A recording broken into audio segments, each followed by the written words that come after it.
Good day to you.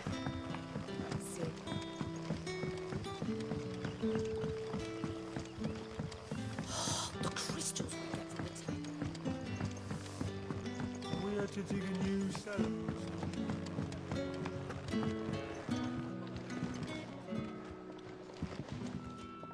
Ah, Clive. Your timing is exquisite, as always. I have a concern which you may be able to assist me with. Go on. There are whisperings afoot of shadowy figures having been sighted outside the village. Rustlings in the undergrowth, suspicious noises. My people fear that they are being watched. It may be no more than a surfeit of nerves, understandable in the current climate, or it may be the prelude to something altogether more dangerous. Given what I hope you'll forgive me calling your nose for trouble, I wondered if you might investigate. Of course. Excellent. You might begin by speaking with the good citizens of Lostwing. Listen to their tales, and make what you will of them. All right. I will.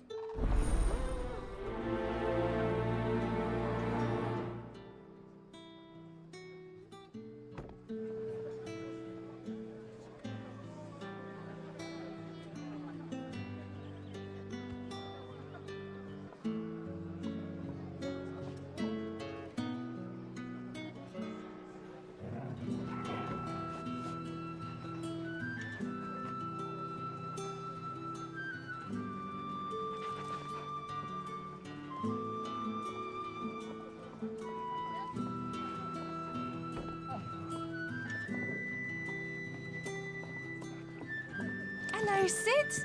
Take a seat where you like. Right. Let's see what the people of the village have to say. I'd better find out if this is just nerves, or something we need to take more seriously. And we had to dig a new cellar for all the unsold barrels.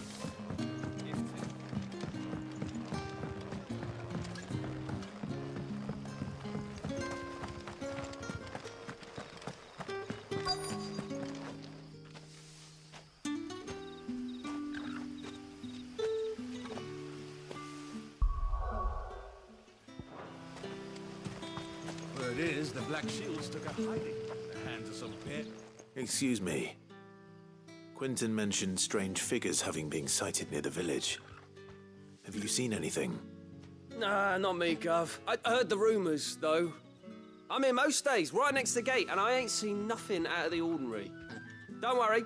Any shady characters try and slip into town this way, and I'll soon come running. And shouting, most likely. All right. Thank you.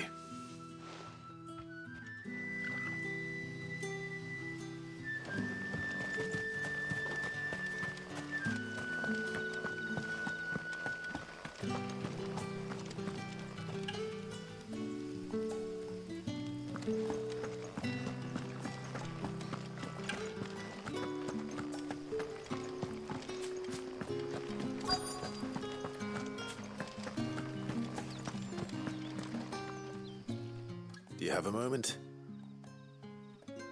There's talk of suspicious figures in the woods.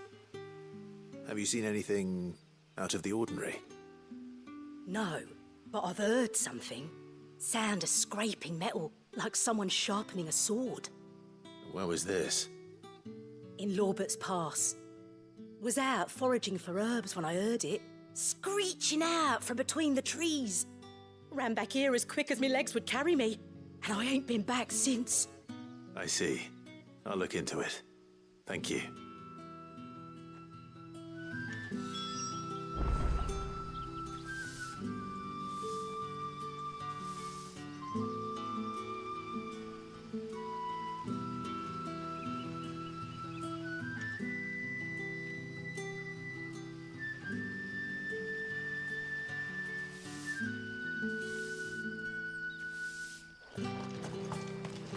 Seems Lorbert's Pass is our best bet, then.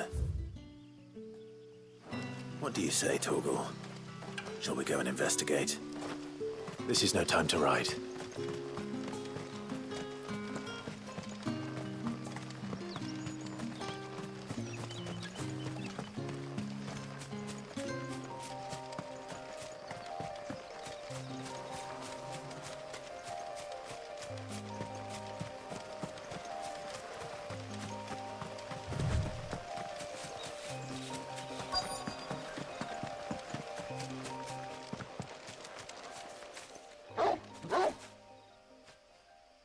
You there. Fuck! He's seen us. Get them before they escape! Black Shields. Here. What the hell are you doing here?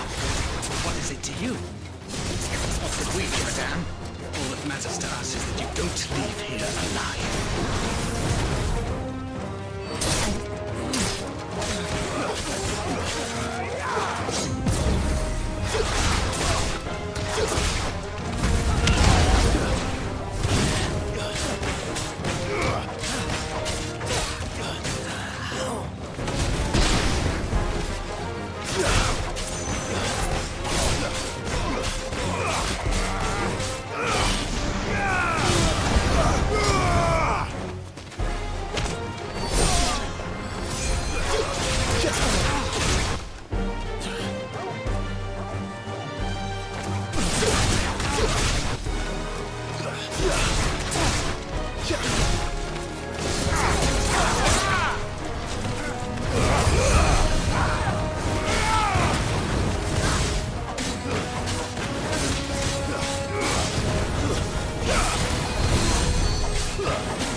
Why were they here? Are they planning an attack on Lost Wing? I need to warn Quentin.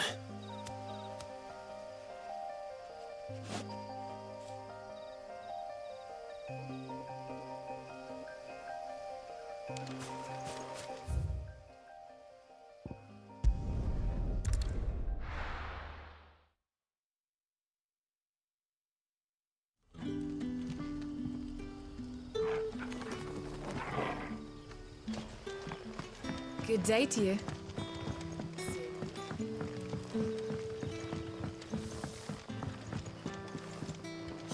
The crystals we get from it. Clive, how goes the hunt for our sinister figures?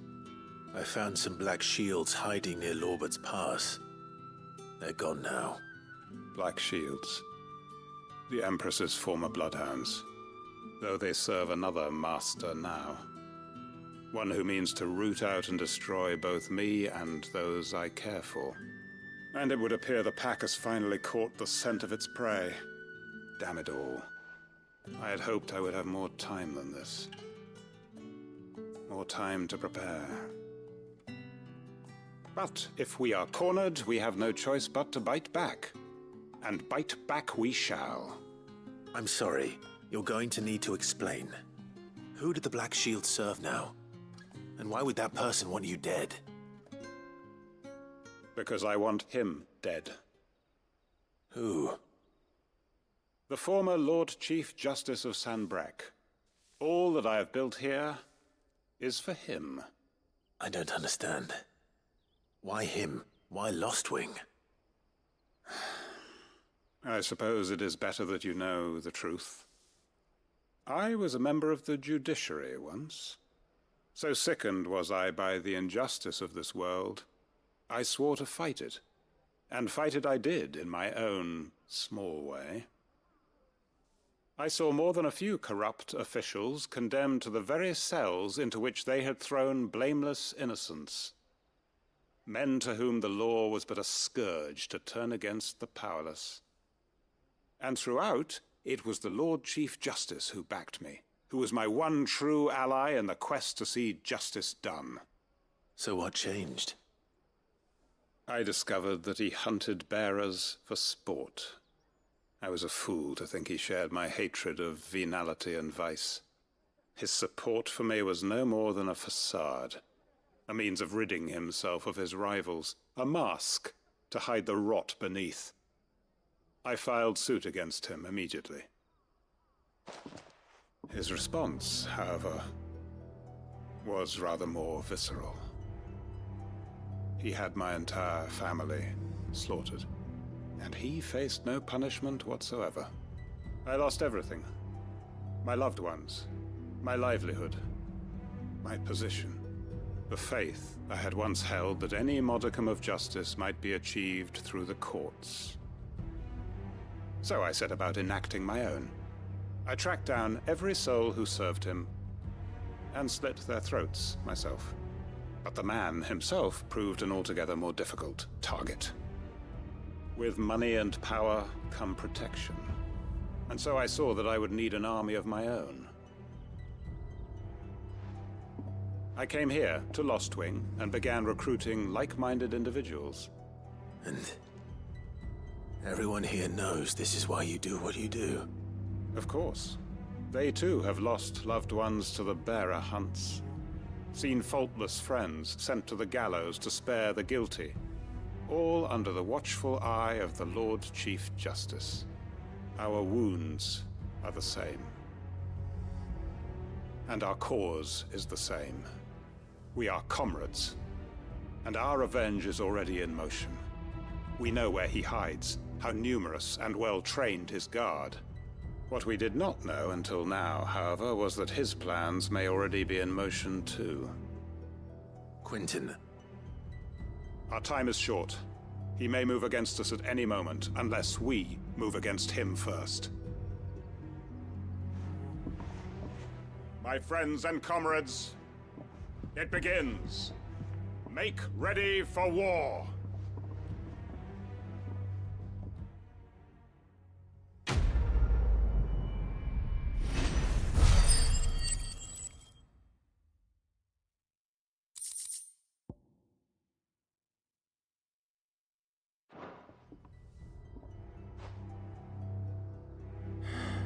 I'm not going to change his mind.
Naught but wild beasts this end. They're twisted.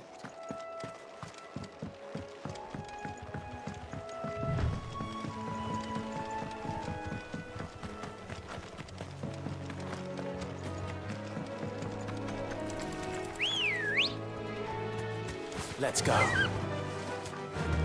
Yeah!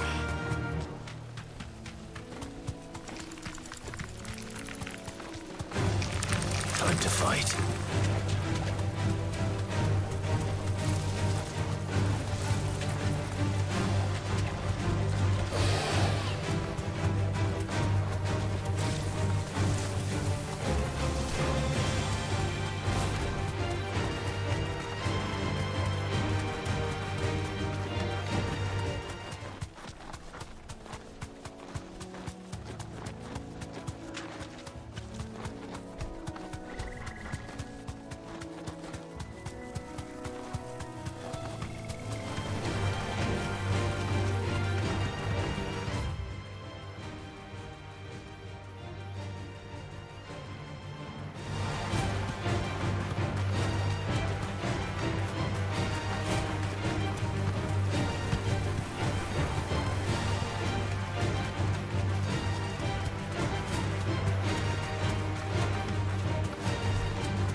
That'll do, girl.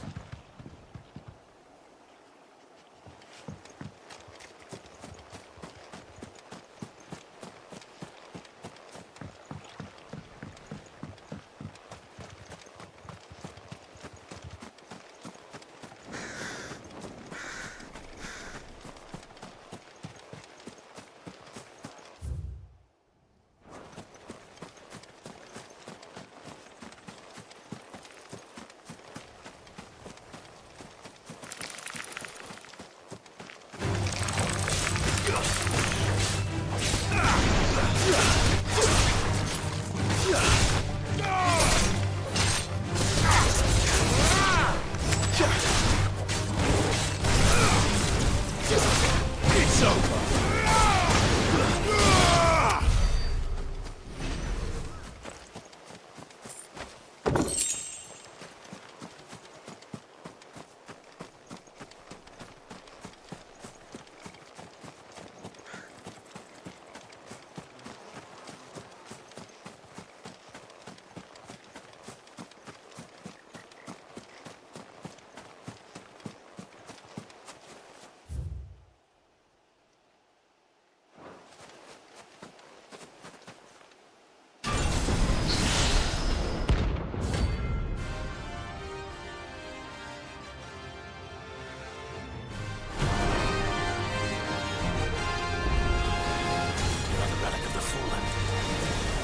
Seems this one has a little more life left in it. All right then.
Let's go.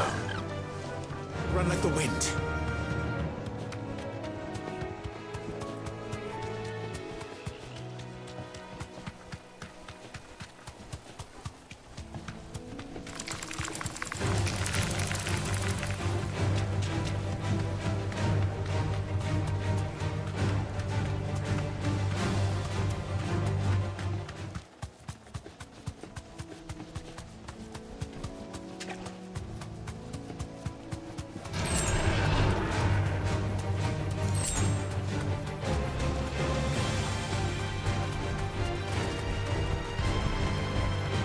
No need to ride from here.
Let's go.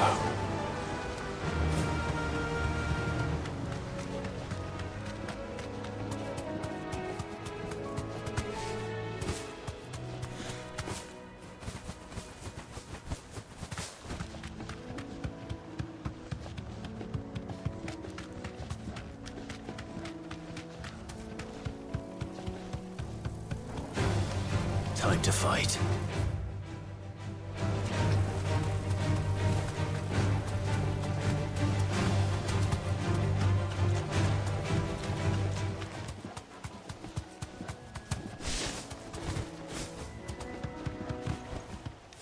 No need to ride from here.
Well done, Tom.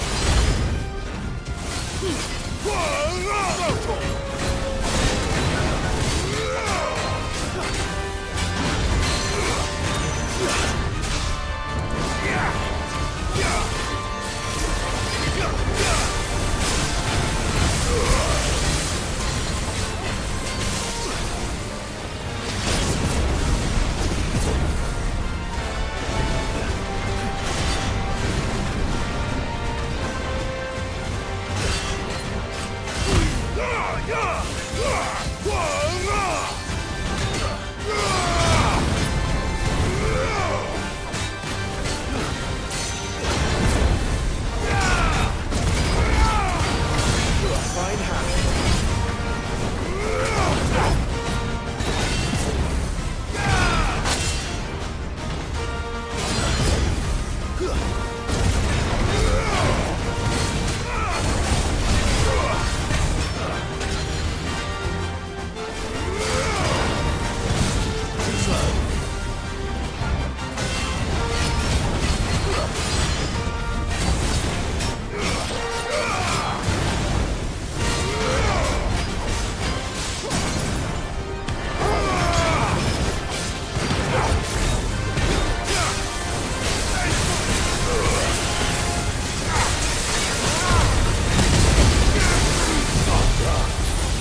Too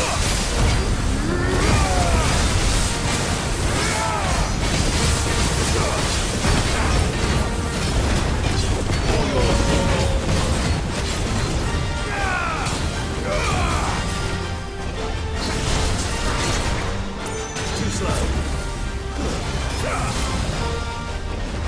I can't go on.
My carpet. Take a sniff, good sir.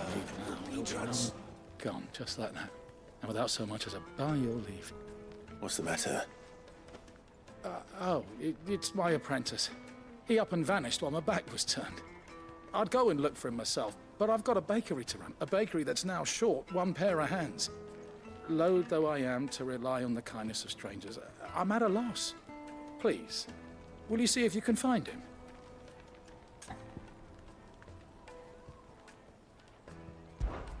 I'll see what I can do. Do you know where he might have gone? I wouldn't be surprised if he was off somewhere mooning at Drake's Fang. He used to work there, you see. Poor fool left his heart in its hollow. All right. Then that's where I'll start.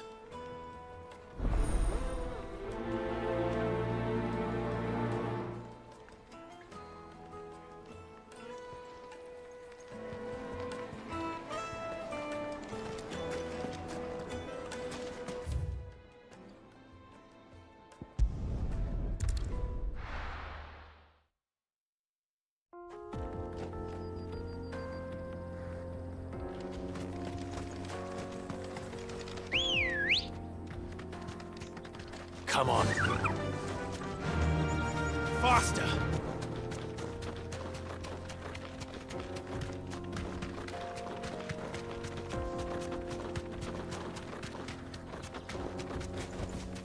Be safe.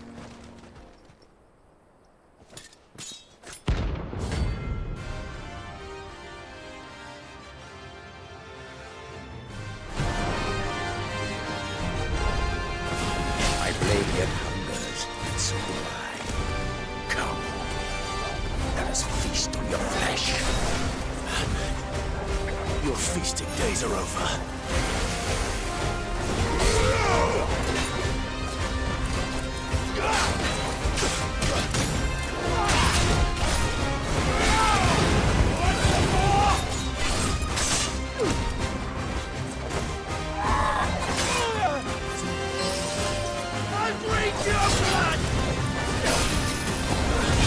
Too slow. There's more!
Those who kill for sport deserve no better.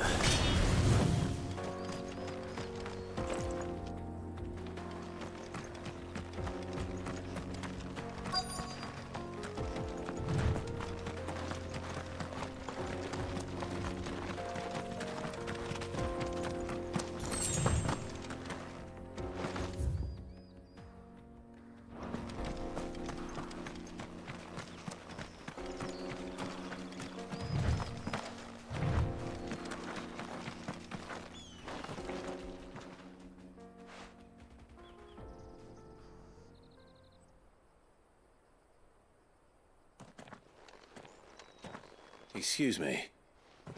What do you want? The baker sent me to find you. I am a sorry, selfish sod, aren't I? I'm certainly not a baker. Master must have ruled the day he took me in. Time was the sight of the fang used to calm my nerves. But now look at her. I take it you missed the Mother Crystal. I hated her, but she was all I knew. Worked her mines for years. And when she shattered, part of me shattered with her. I had to trade my pickaxe for a rolling pin, but I'm no good at baking. Every loaf I touch collapses. My bread's as hollow as I am. She was the only thing that could fill the hole inside me. Oh, I loved her, damn it. But now she's gone. She's never coming back. What am I supposed to do? I ask her. How does a shell of a man learn to live again?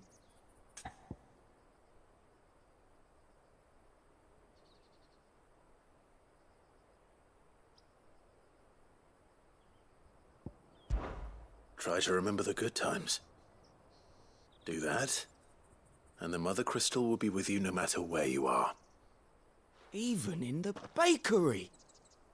What a fool I've been. Thank you, my friend, thank you. You've opened my eyes. I have to get back there right away. Farewell! Wait.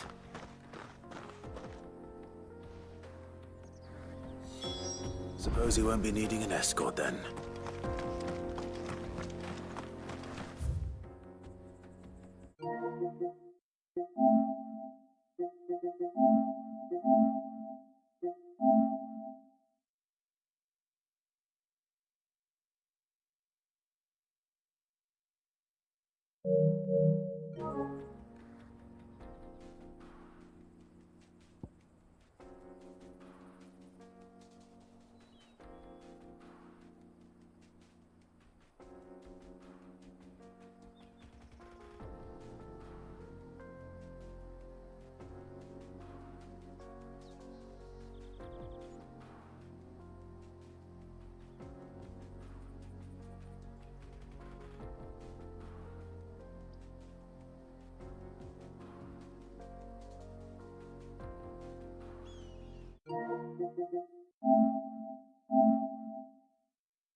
Let's go. Fly, Ambrosia.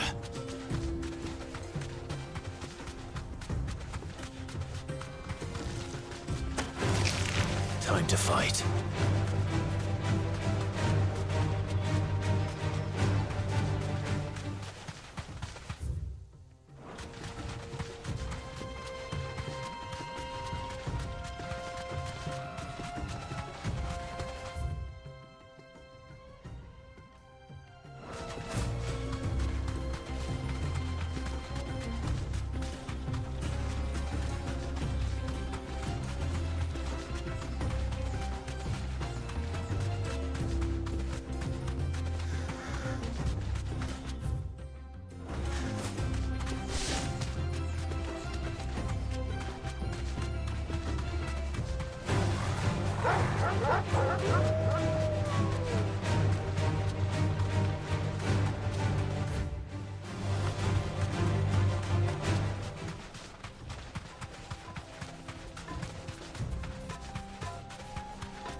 Time to fight.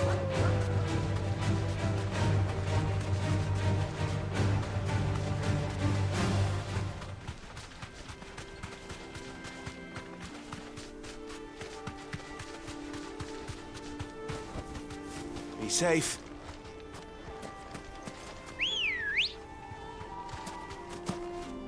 Good girl. Faster!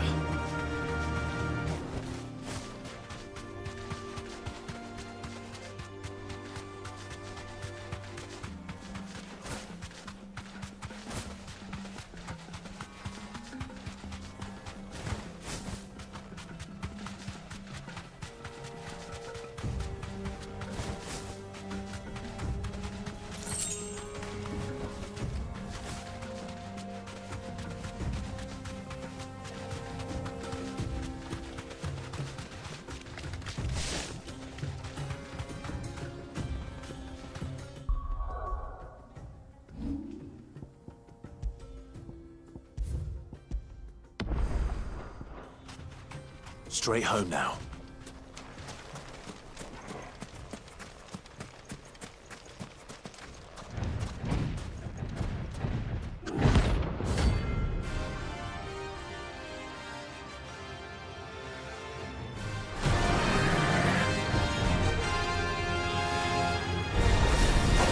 Well, Clyde. Need a bigger sword. Get her!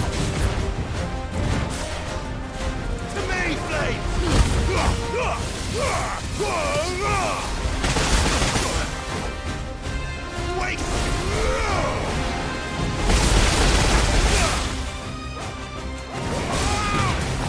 There's a good boy.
well, Clive.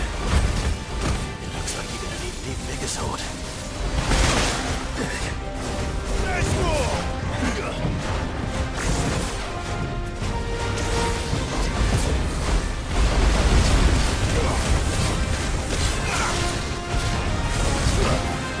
Waken wind!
The most fragrant herbs and spices from the...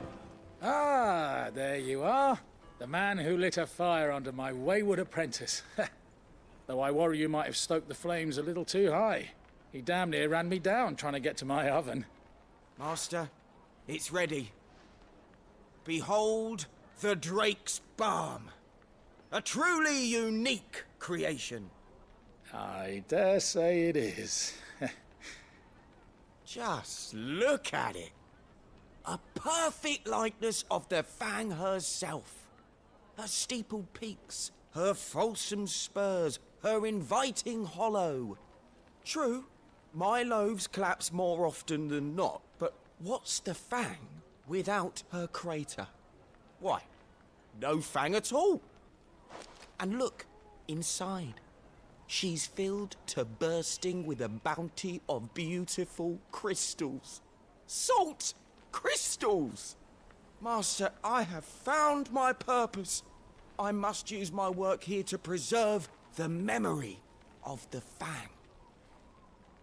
Well, if it tastes half as unique as it looks, I'd certainly say you're on to something.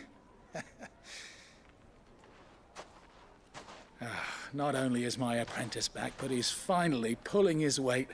With any luck, I might even have a new delicacy on my hands. I don't know how you did it, but you have my thanks.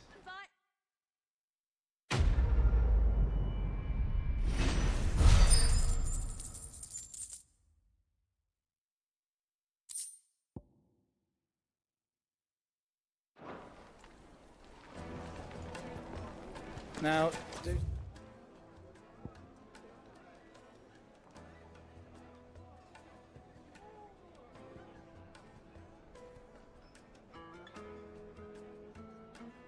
Sam, I know you're keen, but do you... Where did all the men go? Plates and pots!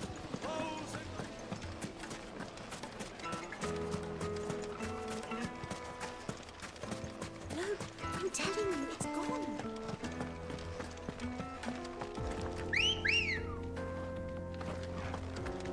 Good girl.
Straight home now.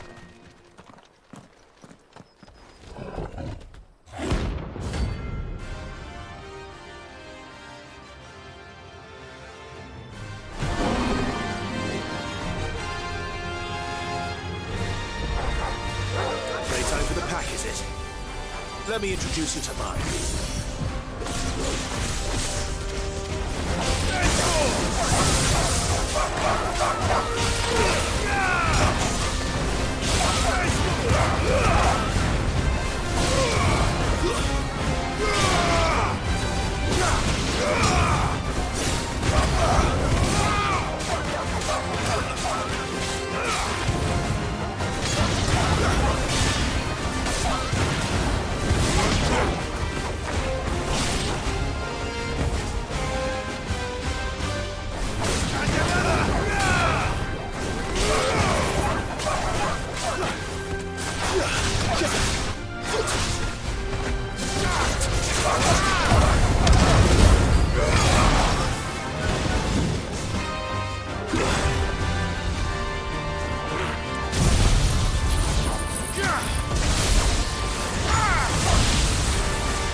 And then there was one.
That wasn't too bad, was it, Torgal?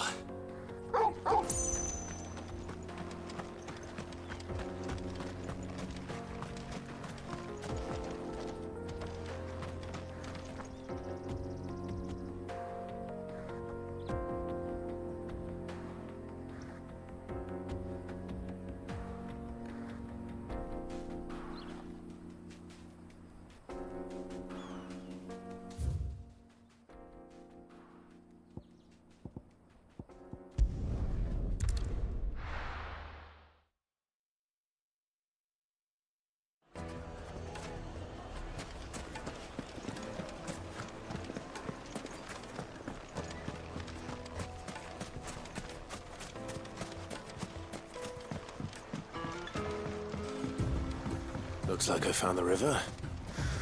Now where's Otto?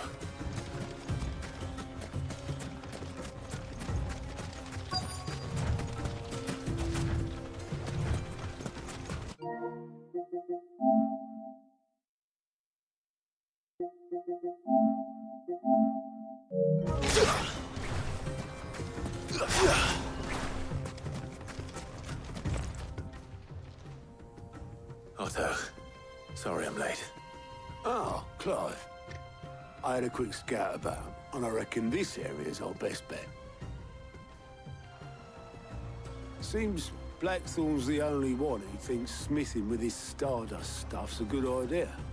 It's just lying here, waiting for any old fool to fill his boots.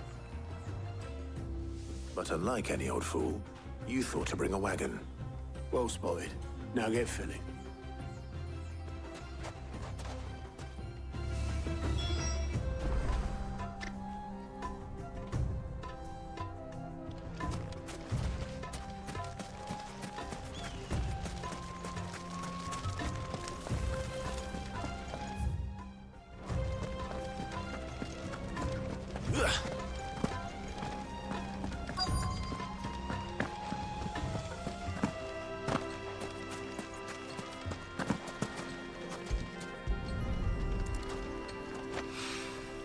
So this is Stardust.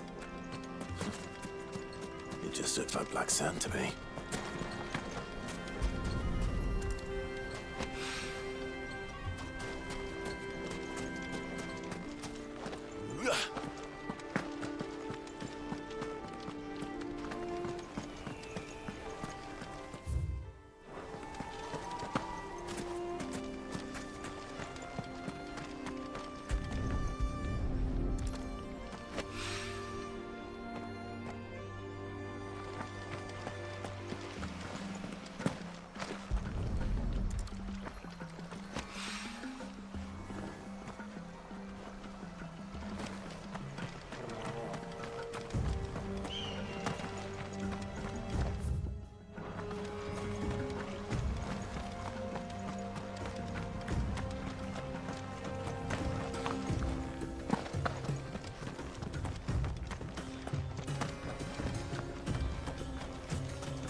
That should be enough for now.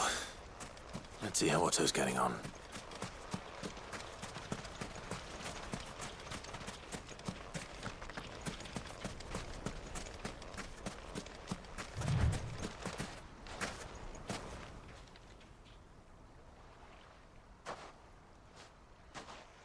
How much did you get?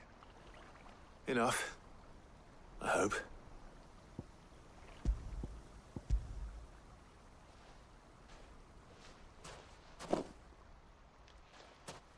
More than me. Put it all together and I can't see Blackthorn complaining. Much. Here, Clive. Do you fancy a walk?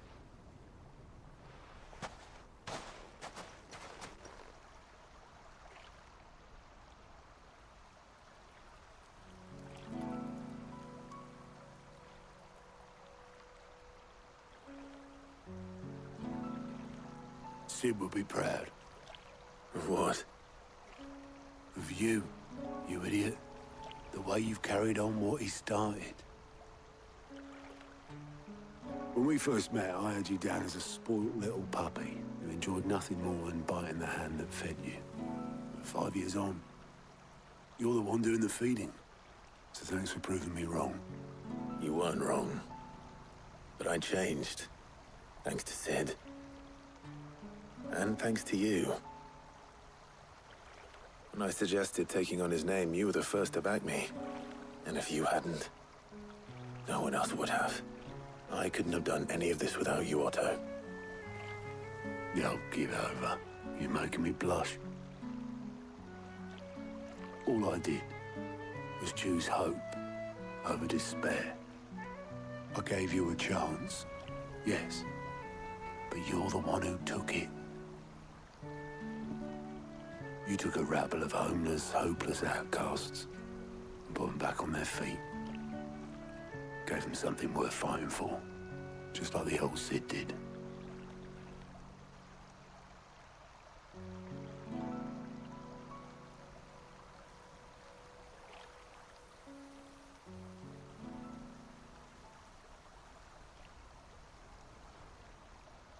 About time I was heading back, I reckon.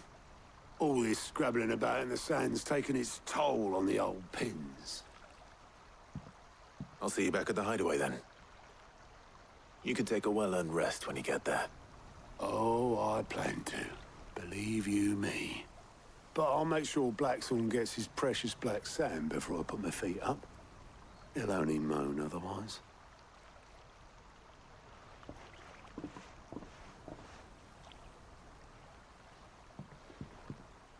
Right.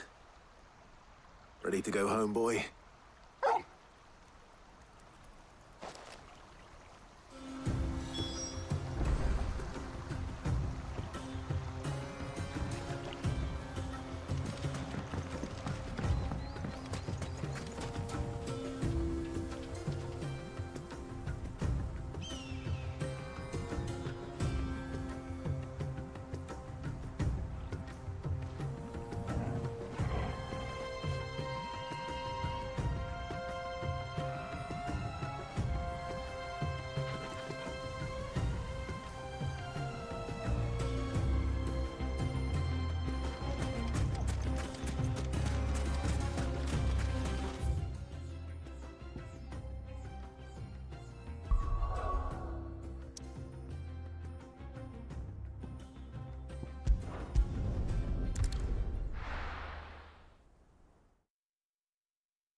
Let's hope this is all Blackthorn needs.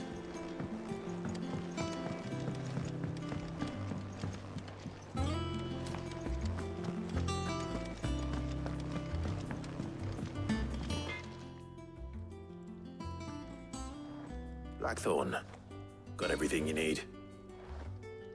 Yeah. Yeah, I do. Cheers for the stardust. Should be enough to be getting on with. Nice to get out and about for once. Do it again sometime, eh? I'll make a start on putting this thermal plating together then. It will take some time, mind. So if you've got other things to be getting on with, I could do without you breathing down my neck. Thank you, Blackthorn. I'll let Mid know construction's underway.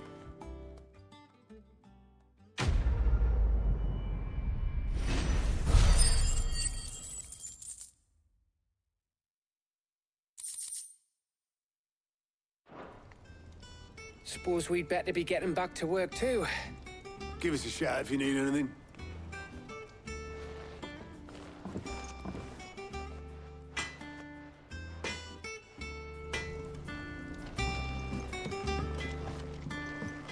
He cracked the crystal too? It's no joke. Drake's fang is gone.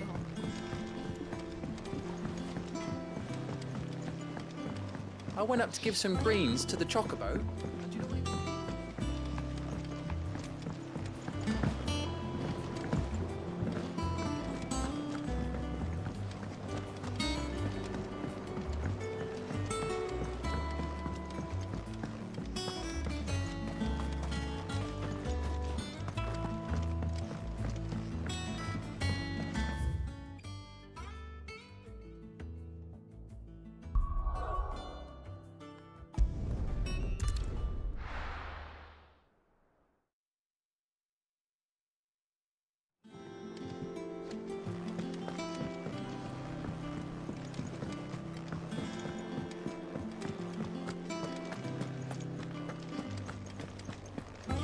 The crystal too.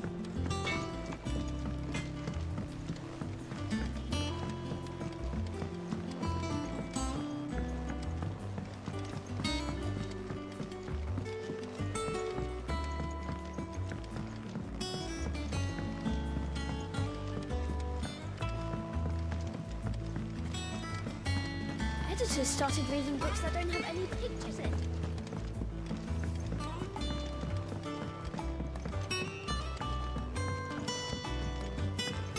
If I don't come up with something soon. You'll be pleased to hear that Blackthorn's started work on the plating. Excellent. 1 down, 2 to go. So, what's next? The helm, of course. For this, we'll be repurposing fallen scrap. Salvage from the ruins? I thought that material was all but impossible to work. Ah, but we don't have to. I'm sorry. Just so happens there's one particular ruin that's broken into exactly the right shape and size pieces for what we need. What's the name back there? I'll give you all the details. What's her name? Right.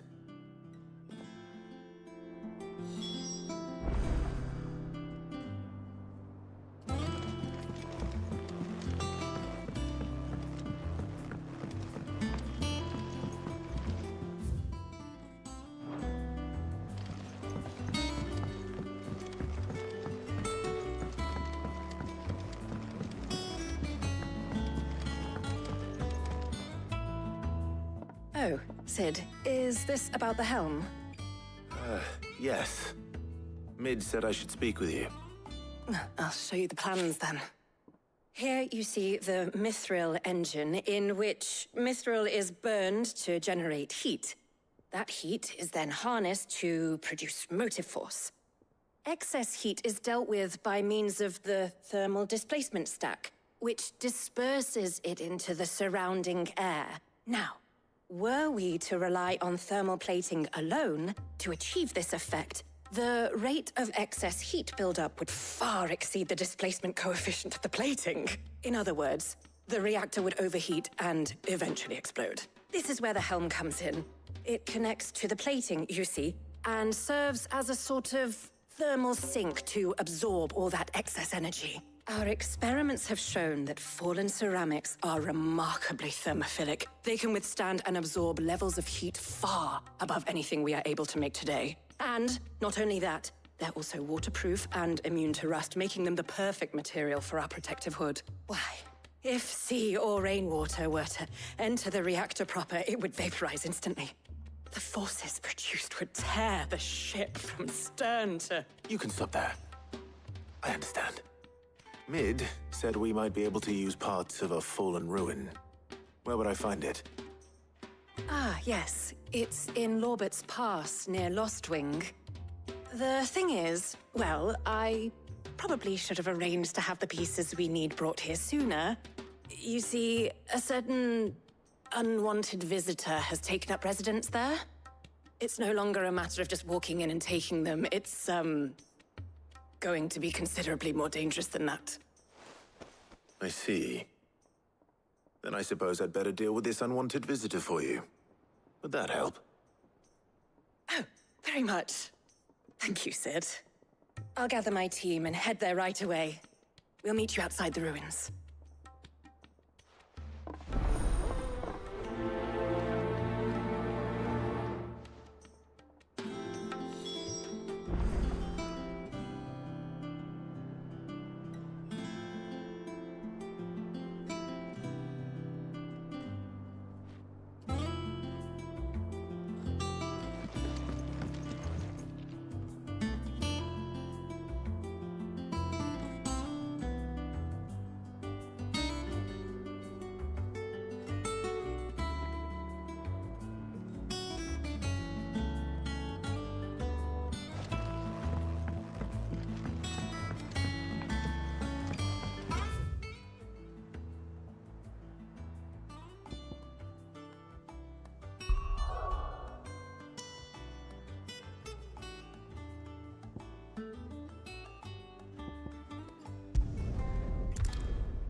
I'll be taking you all to a storehouse in the Bales. Leave anything you don't need behind.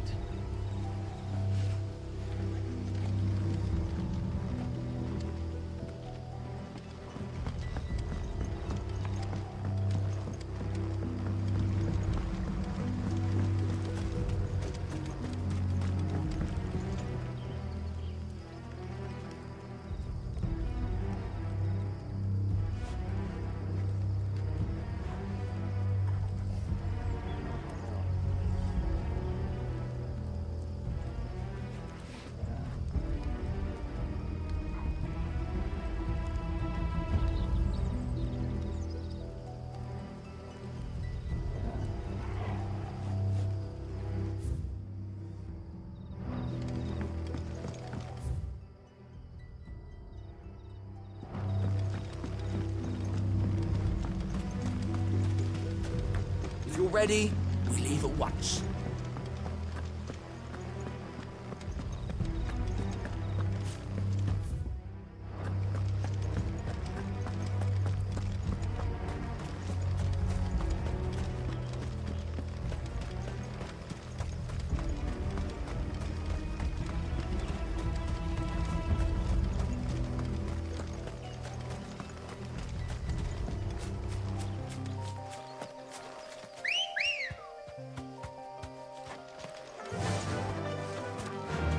Run like the wind.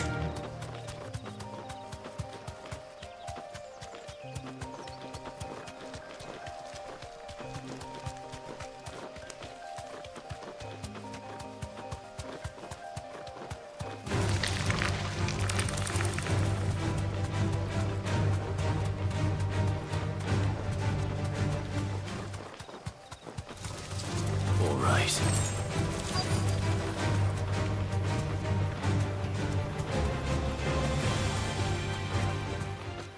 Be safe.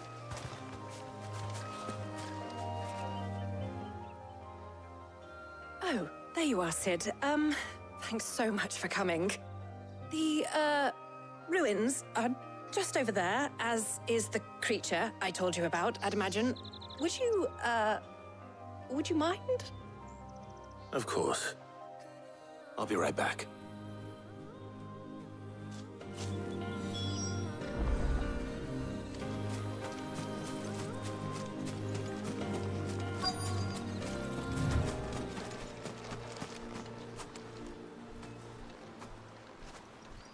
Anybody home?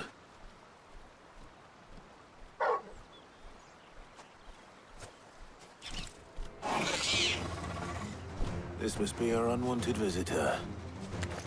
Time to go. Slow.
The things I do for you, Mid.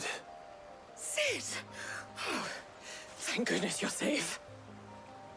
You shouldn't have any trouble now. Indeed. Well, don't let us keep you. We'll, see that everything is transported safely back to the hideaway. All right.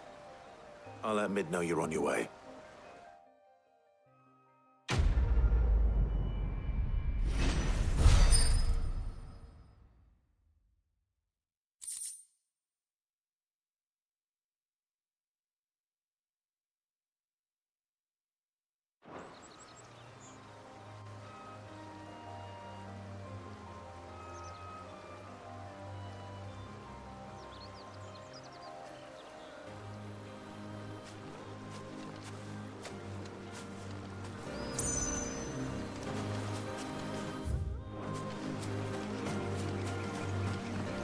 Your work is done, Sid.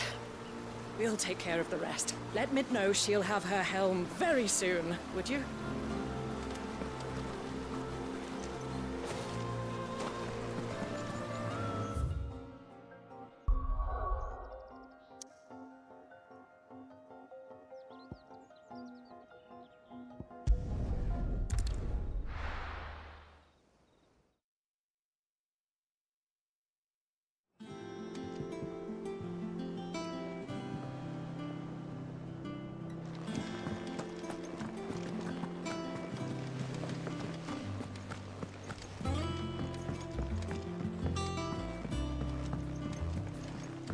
We're seeing troops amassing at every door. No surprises there. How may I help you today, Clive? Here you are. You earned this. Come again. I may have more.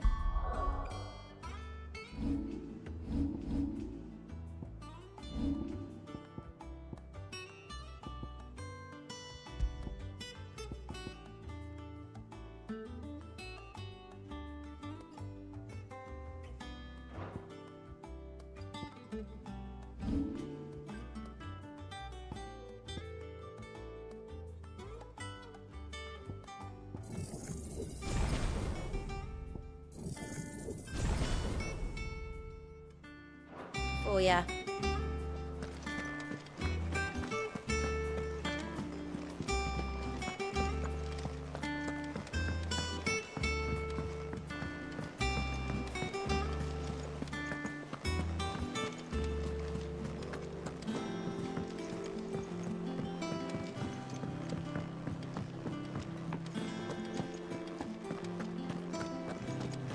He cracked the crystal too?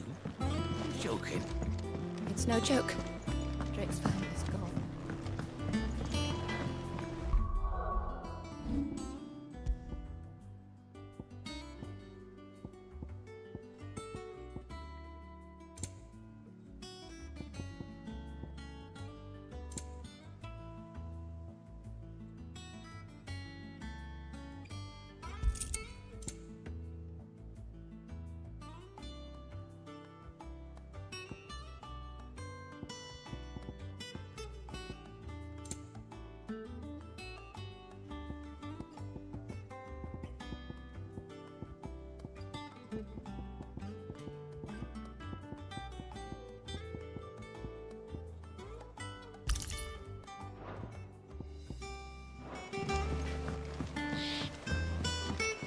I went up to give some greens to the chocolate.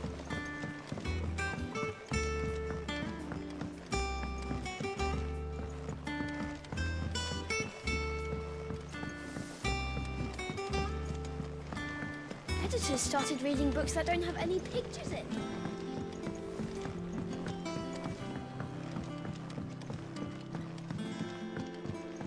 If I don't come up with something soon. Mid. Helena has recovered the material for the helm. She'll be along shortly. Excellent. Another job well done. And just one remaining. Right. Right, the shielding. This one's a bit of a bugger. How so? The plating's enough to stop the engines going pop, but those things will still be spitting out enough fire to set the rest of the ship ablaze. Which is why you need proper shielding. A prism for the dragon's breath that's blazing away inside. I thought a triple thick layer of tempered steel might do it. Or more of the stuff that the Fallen use, but they'd both be too heavy. The helm and the plating are bulky enough as it is. Add any more weight and the whole ship would be at the bottom of the briny before we'd even started. I need something light. But I've wrapped my brains and I just can't think what would do it. Well, if I were in need of obscure knowledge, I know whose counsel I would seek. Harpocrates. Tomes? Yeah, well, I'd thought of that, obviously. I've got all the details written down here. Can you take this to him, see what he makes of it? Right away.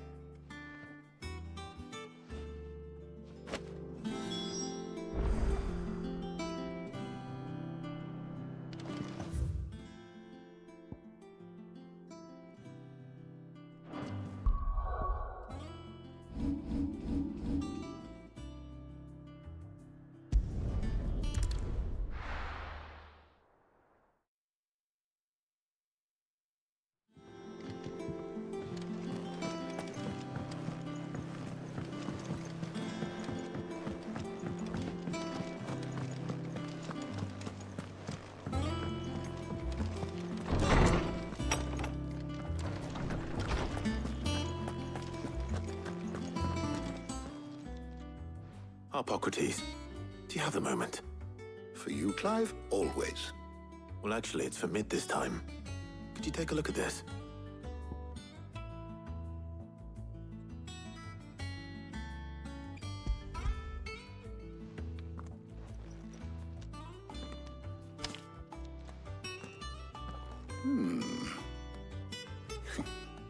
Shielding for a mithril engine. Whatever will that girl think of next? And what are these notes around the edges? She has some specific requirements for the materials. The shielding needs to be able to resist extreme heat on the inside, and yet remain cool enough on the outside not to set the ship alight, while also being light enough not to sink it. As you can imagine, she's struggling to find anything that meets her needs. I see. I wondered if you might know of a solution, or if you might be able to search the records for one. Perhaps it is not a different material she requires, but a different approach. What do you mean? Consider the lake we have made our home. Its blighted waters eat away far more quickly than fresh water or even brine, at timber and steel alike. And yet, we have made a home here from those very materials nonetheless. We have. But Bardolph must varnish every board twice over to keep it from rotting. And Obelus complains that without a constant supply of pitch. I see. Early Gregorian histories speak of a preparation known as moon dew. It is said to be able to resist even the most ferocious flames. Before the dragoons tamed the worms and wyverns of the realm, nobles would daub their castle walls with it in order to guard against dragonfire. So if we could recreate it... It might be applied to some material or other in order to provide the protection Mid requires. As to how best to apply it and to what material, perhaps Bardolph and Obelus might be of assistance. I shall speak to them and see what wisdom they might have to offer. If you would be so kind as to procure the necessary ingredients, I shall discuss the specifics of how it might be most effectively put to use with our two friends. The knowledge of the past may yet prove useful to we of the modern era. Thank you, Harpocrates. And since you're asking others to help you, perhaps I should too.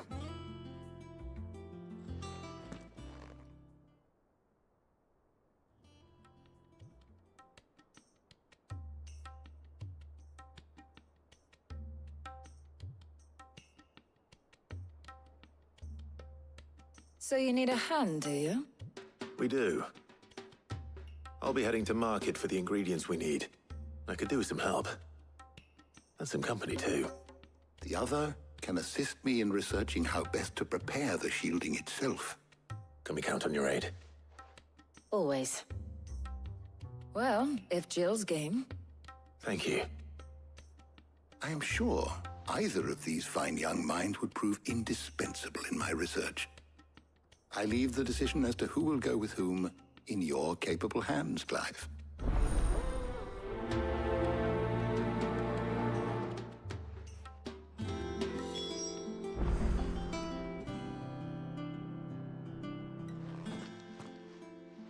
So, Clive, have you made your decision?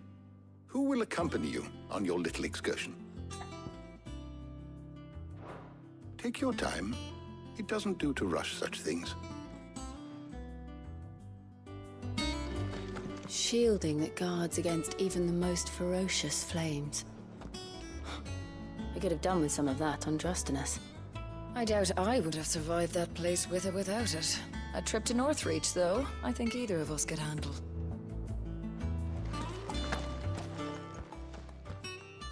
So, Clive, have you made your decision? Who will accompany you on your little excursion? All right. So, what are we fetching? I have taken the liberty of preparing a list. Here. Garlic? Conch shells? Are you sure this is the right list? Looks like the ingredients for someone's supper. Though these items may seem mundane, they have potent effects that are rarely exploited, effects for which they were once highly prized. So much so, in fact, that they were harvested almost to extinction, hence moon dews having fallen from favor. Now, of course, they can be obtained with ease. You should be able to find everything you need at the market in Northreach. Well, isn't that convenient? I was hoping to be able to make a trip over that way sometime soon. Need to speak to an old acquaintance. I'll meet you there. All right. Stay safe. See you later, Clive. Good luck with your research.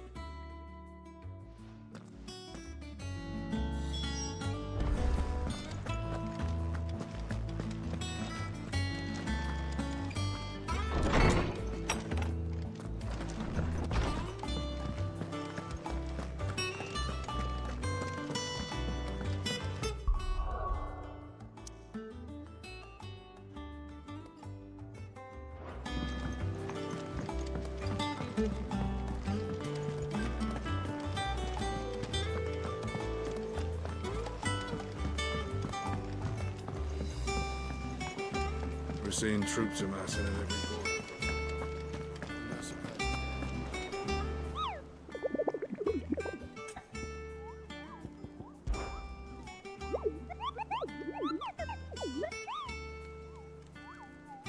You mean the Iron Kingdom?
The most fragrant Dusan, I know you're keen, but...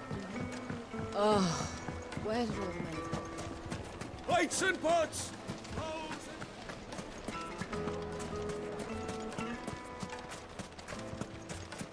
No, I'm telling you, it's gone.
this won't be easy.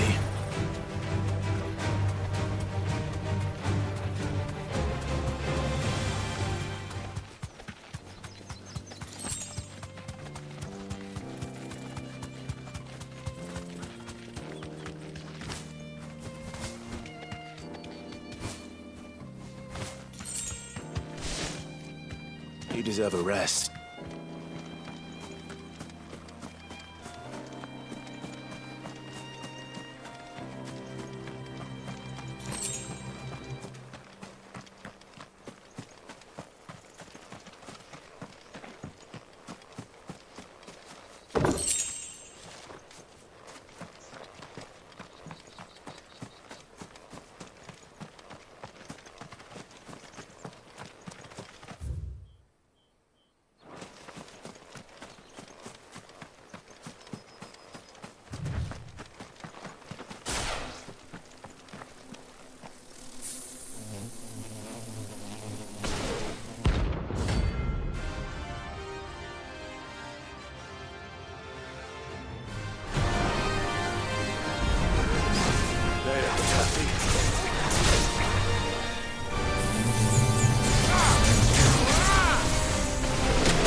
It would make a Now, fine... Dusan, I know you're keen, but... Oh, where did all the men of the world go? Silver platters! No, I'm telling you, it's gone.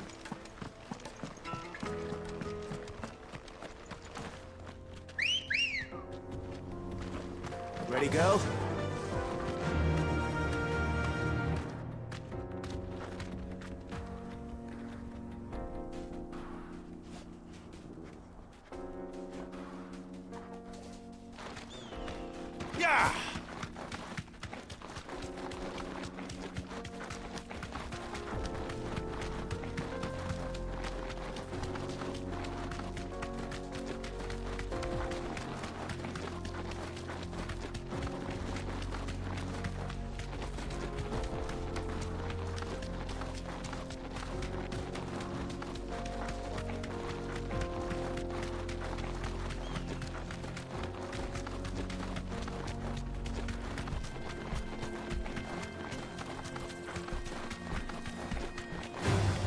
Don't get surrounded.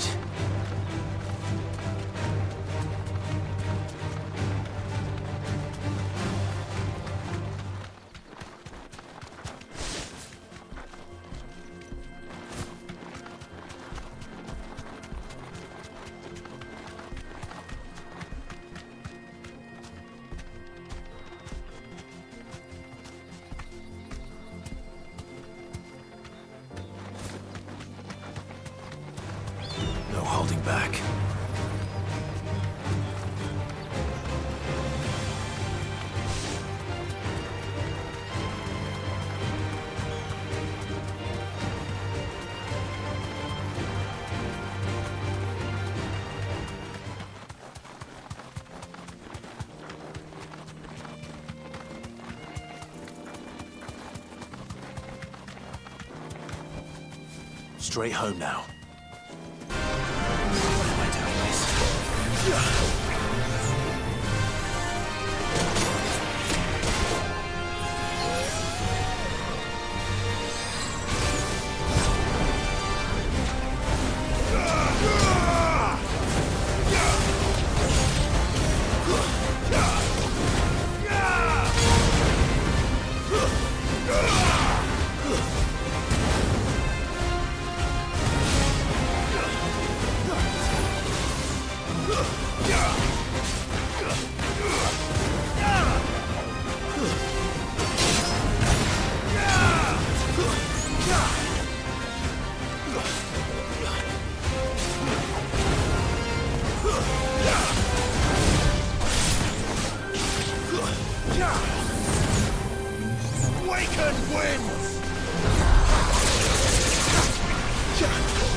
Peace at last.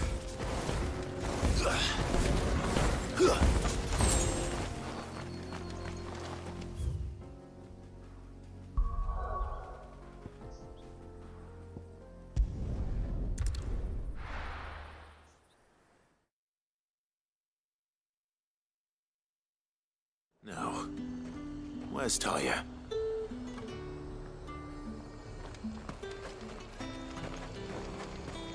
Keep them pilgers nice and chill. Need to stock up on these. One of you spoiling another catch. There you are, Talia. Ah, and there you are. We shouldn't have any problems finding what we need in a place like this. But if time is of the essence, perhaps we should split up. Take a few items each. All right. What shall I look for? Let's see now.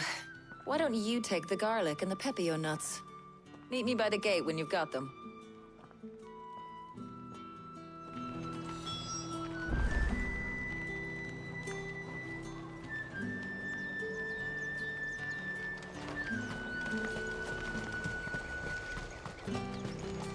Buy, sell, or be gone.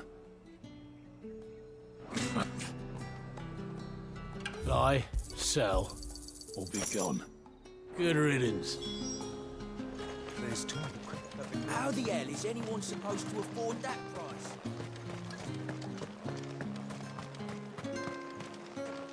What can I interest you in today? I hope it's to your liking. Keep fighting the good fight. Hopefully Talia's finished too.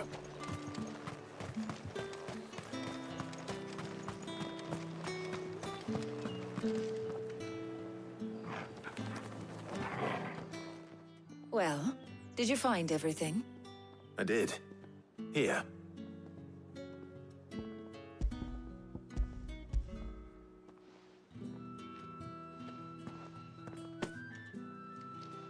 Garlic and pepio nuts. Job done. We should get this back to Tomes then. He'll be waiting.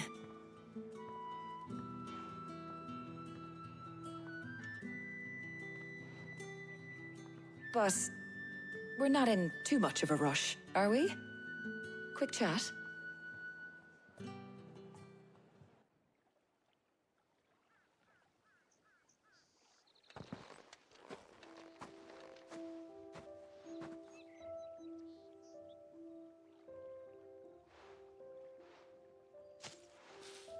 Do you know, I think this is the very first time we've been out on an errand together. I think you might be right. In all the years since you and that scowl of yours first appeared, you haven't invited me out once. For shame. Well, it seemed long overdue. And you did say you had some shopping to do. I was hoping to restock my supplies of herbs and liniment, yes. You and Jill alone burned through them like wildfire. No luck, though. My usual supplier's not here, and I refuse to pay the prices these gougers charge. I'll ask Karen when we get back. What is it? Oh, just memories. I came here with Sid once, shopping for supplies, just like today. And just like today, I came away empty-handed. Sid even said he'd speak to Karen for me when we got back. Has it really been 5 years? I remember it as if it was yesterday. Hold on. Does that mean it's been 5 years since we met? Feels a lot longer. It does. In a good way, of course. Thank you, Tyre. For what? For everything. I just want you to know that all you've done for us, all you still do, it's appreciated. Do you think I'd stick around if I thought it wasn't? But in the spirit of sharing and caring, you're appreciated too, by all of us.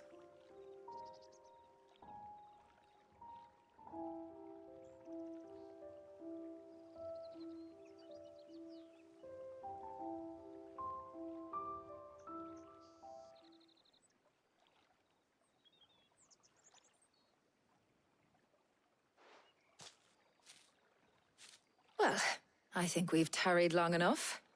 I ought to get these ingredients back to Tome so he can make up this concoction of his. I'll meet you back at the hideaway, all right? All right. And thanks again. I heard you the first time.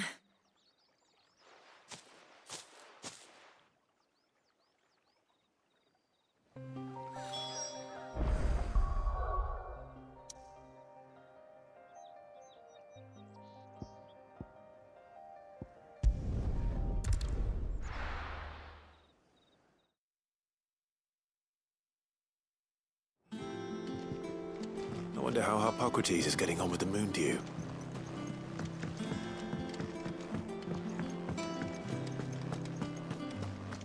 Oh, I'm never drinking.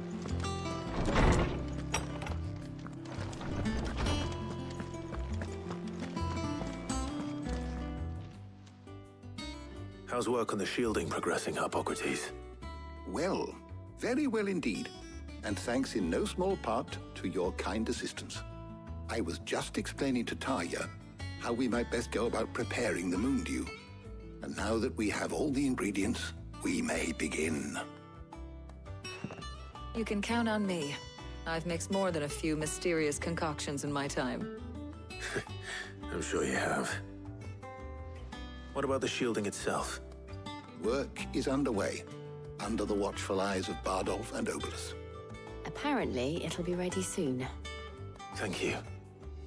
All of you. Right then. Jill, would you join me in the infirmary? Many hands make light work and all that. Of course.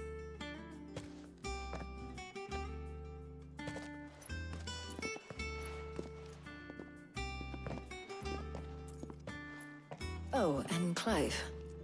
It was good to talk. We should do it again sometime. It appears our work here is almost at an end. A shame.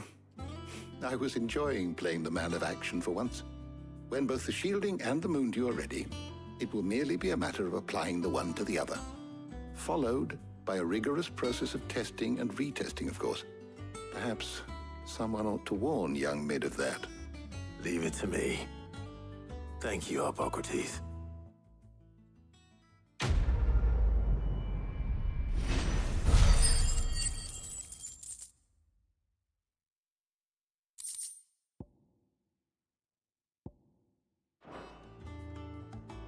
Well, I'd better go and give Mid the good news then.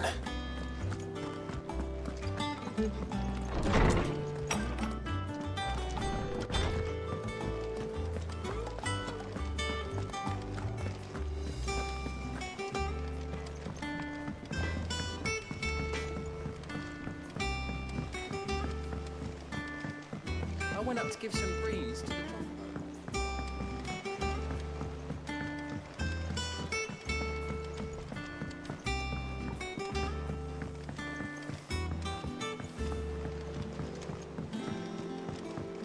Editors started reading books that don't have any pictures in.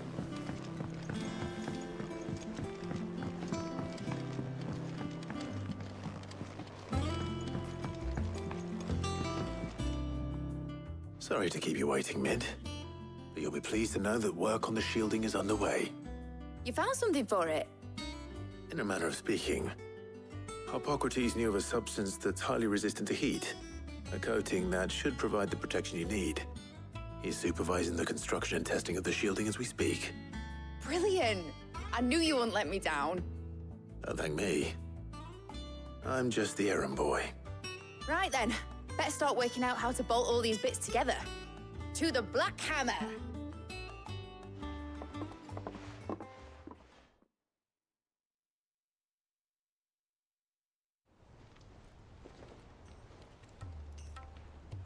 You know, when I got into the smithing game, I thought I'd be making swords and shields, not thermal bleeding didgeridoo-dahs. Displacement stacks. Same difference. Whatever you call it, I ain't putting it together in here. It's cramped enough as it is. Let's take this outside. Mid, you get all the parts lined up on the deck. I'll take care of the rest. On my way! Oh, and bring me the biggest hammer you can find.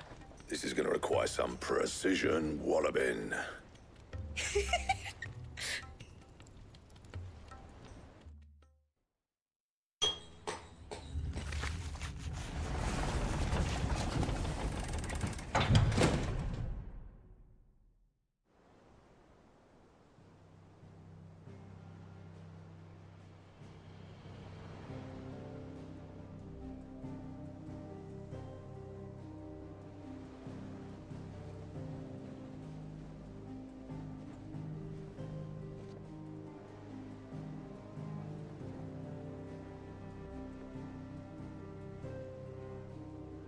It's finished! It's finally finished!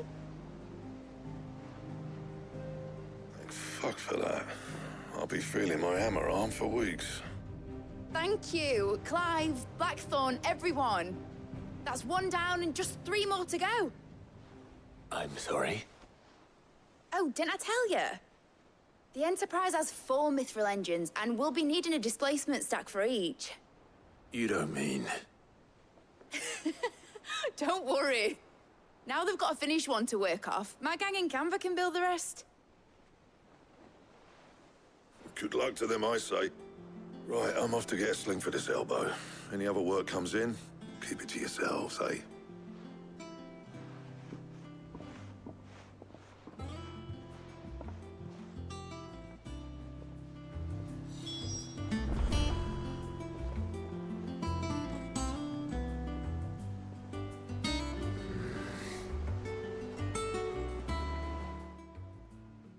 What's the matter? Nothing. Just daydreaming. Thinking about the Enterprise sailing off over the horizon to shores unknown. Searching for a land untouched by the Blight. Just like me and my dad planned. So if the worst came to the worst and every scrap of soil in the Twins turned black, we might still have a chance. That's what she was meant to be. You see, one last chance just in case we needed it. But now she's so close to being finished, I've realized I don't want her to be that. I don't want her to be just a lifeboat for us to cling to if things get desperate. I want people to sail aboard her by choice, not from the lack of it. In a world where we're not just trying to survive, but where we can actually live. I'm working on that. And I'll do everything I can to get you what you want. Don't you always? All right. My mind's made up. As soon as the Enterprise is fit to sail, I'm putting her under your command. Sod our plans, I'm trusting in yours. Are you sure about this? Something tells me it's what my dad would have wanted. He'd be proud of you. You were gonna visit his grave, weren't you? I was. And you can come too, now that your little project is finished. Right. There's just one thing I need to finish up first. Won't be a mo. All right. I'll let Otto know you're coming. Meet us in the mess when you're ready. Aye, aye, Captain.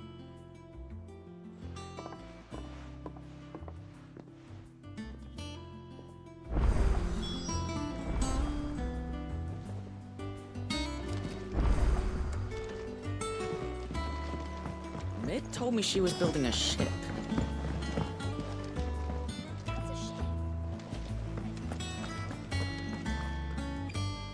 All right, Clive. Asterix. Mid finished sending half the hideaway traipsing across the twins, has she? I swear, that girl'd do anything to put off visiting her old dad's grave. No excuses now, though, eh? Not quite. She said there was one final thing she had to take care of. I'm sure she'll be finished soon enough. She said that? In those words? She did, yes. Clive? Were you born yesterday or something? There is no thing. She'll probably be halfway to Canva by now. Mid. I might still be able to catch her.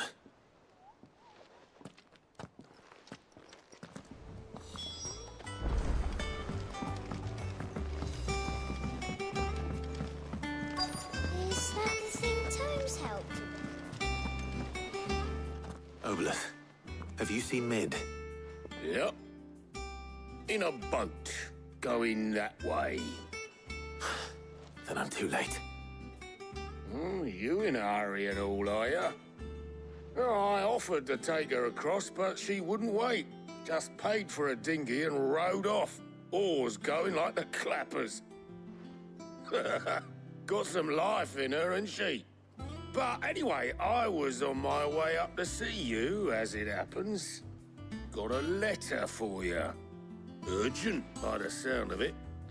One of your uncle's men said I was to hand it to you in person, post-bleeding haste. And you're here now. Thank you, Obelith. Don't mention it.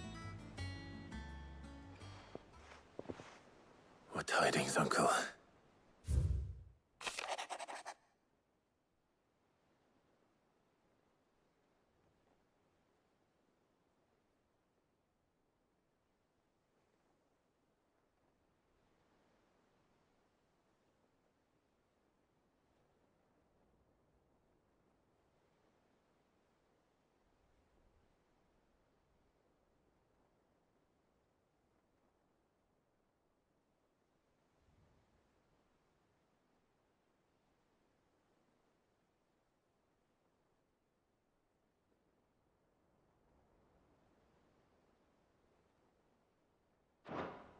Trouble in Canva.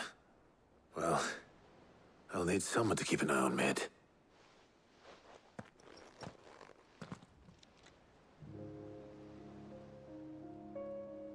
So what? Mid got us to do all the dirty work and then just sailed off into the sunset? It, seems that way. Well, nothing we can do about it now. But next time you plan on visiting Sid, you might want to tie her to something before you suggest it. Ah, don't be so hard on her. Gotta admit, the dirty work was kind of fun. Everyone pitching in, all that bollocks. Just like when we built this place. You're right. Anyway, we all set to head to the old hideaway. I could do with getting to Canva pretty sharpish. Wouldn't do to keep Lord Rosfield of the Seven High Houses waiting now, would it? Not after he asked for me personally. Gav will be leaving with me. Will you mind the place while we're gone? You can count on me. Just be sure to give Sid and the others my regards. All right. Oh, by the way, Jill will be joining us too. She's got some things to take care of, but she'll meet us there. I hope she's telling the truth at least.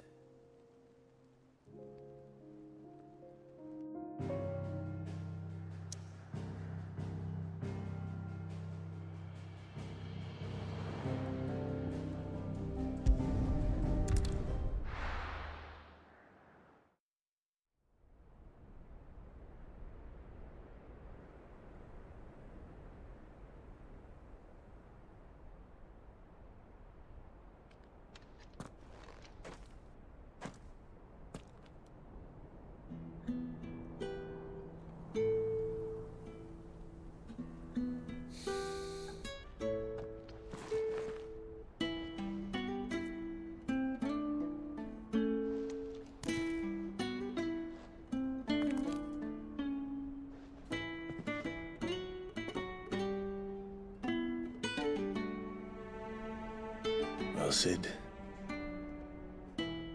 I remember what you told me. That if no one is listening to what you have to say, you may as well not say it.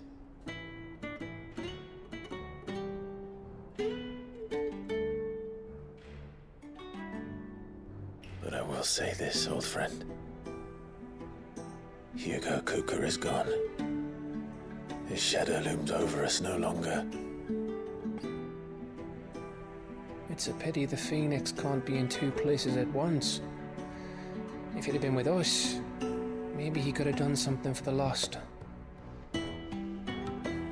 Not even the Phoenix can bring people back from the dead. Life has a beginning and an end. So we must live while we have the chance. As slaves to the crystals, but as free men. May we join you?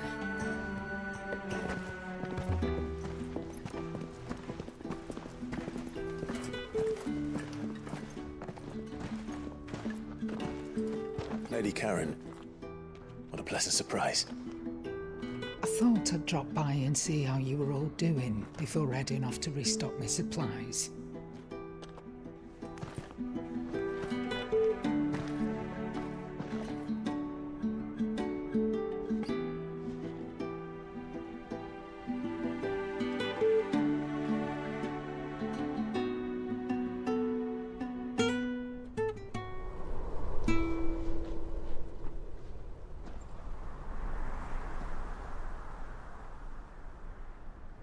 It wasn't the most scenic view back then, but it were never as bad as this. I know. The blight marches on. And soon, there'll be no escaping sights like these.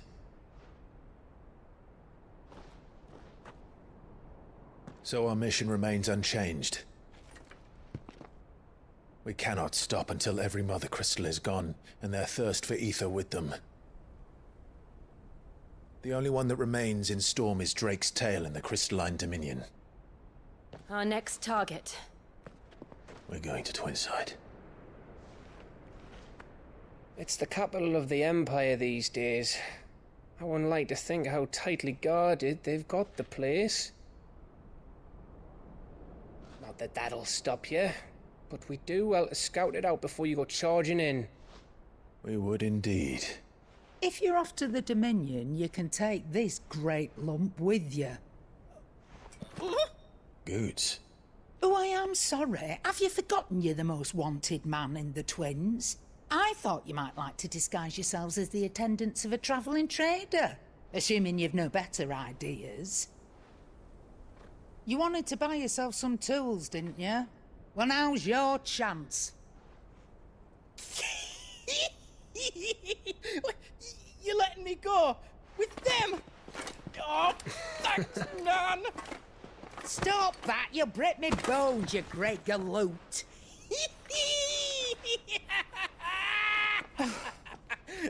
There's a caravan that runs back and forth between the Dominion and the Bocklad markets. It's managed by the Merchants Guild. Just show them Goots' traders pass and you'll be on your way. It'll be a damn sight less risky than footing it the length of the Crystal Road. That's for sure. Thank you, Karen. And glad to have you with us, Goot. Okay then. I'll get me things and I'll meet yous there. See yous down in Bucklad. Get off! Me poor fingers! Jill, you're with me. Understood. And Gav, Already on my way, Captain. be careful. Aren't I always?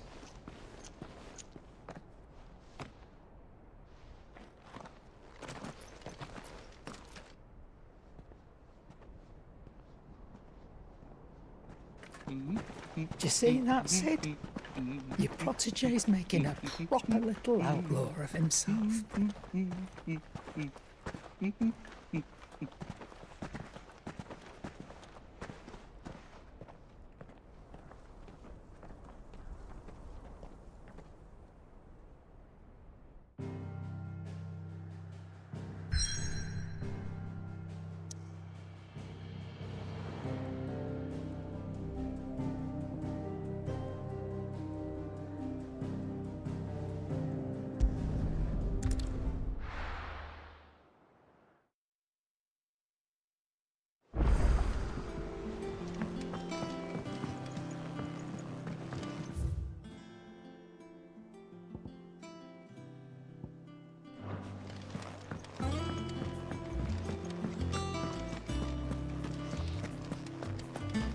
Crack the crystal too.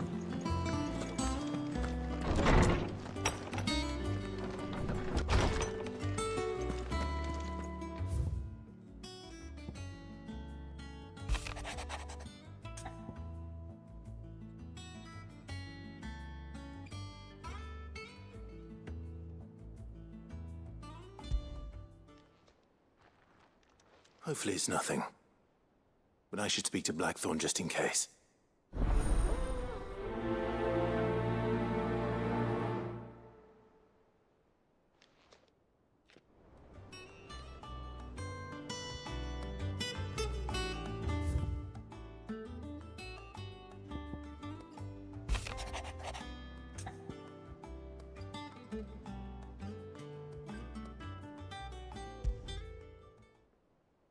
What could be wrong with Torgor?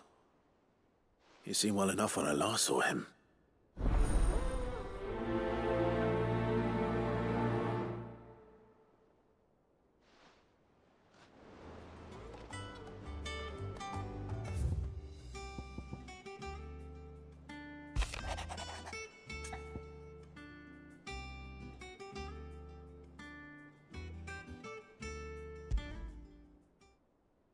Trouble with the ledgers. Shouldn't he be asking Otto for help?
crack the crystal too.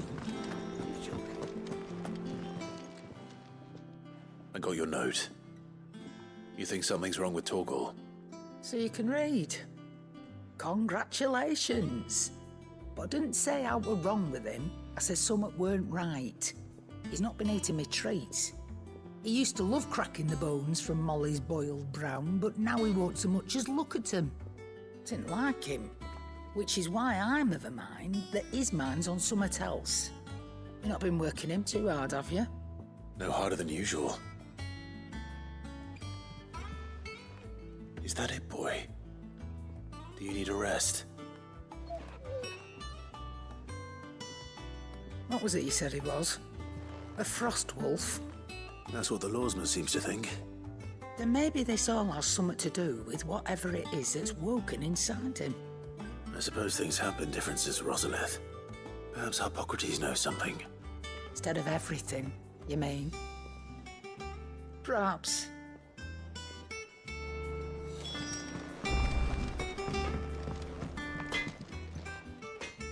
Blackthorn, do you have a moment?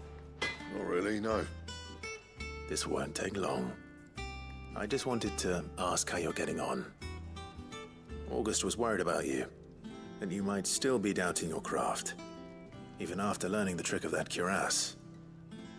Is there something else weighing on your mind? Perhaps sharing your thoughts might help. That bastard's like a dog with a bone. Still, you've got a keen eye, I'll give him that. He's just, well, Karen showed me something. Something I've never seen before. And that was? A sword. An odd-looking thing with a single-edged blade. The metal itself wasn't anything to write home about, but fuck me, the edge on it. You could slice a man clean in two with a weapon like that, and he'd be halfway home before he even realised he'd been cut. So that's what's troubling you? Nah, no. Not troubling me exactly. More distracting. Can't stop thinking, how do you get an edge that sharp? It's driving me mad. And if you knew how to do it, we could arm the curse breakers with even better blades. That's about the size of it, yeah. I'll see what I can find out. Sharper swords are always welcome. And we can't have our master blacksmith being distracted. You're a soft touch, you know that. But I can't say I'm not grateful for it. Good luck, eh? Thank you. Let's see what Karen knows about this sword.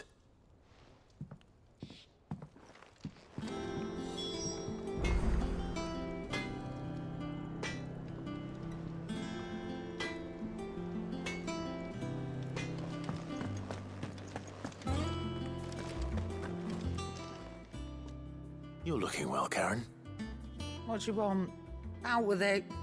I want to know about the sword you showed Blackthorn. Single-edged and extremely sharp. Running around after him again, are you? I suppose I am, yes. But I need to help him find out how to work an edge like that. It's driving him to distraction. Little wonder, I suppose.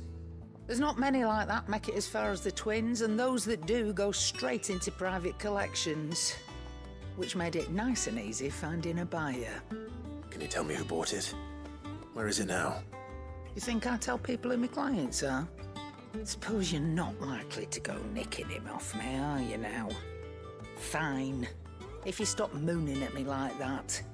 Lord Ignac's the man you want. Dalmekian bloke. Collects weapons and the like.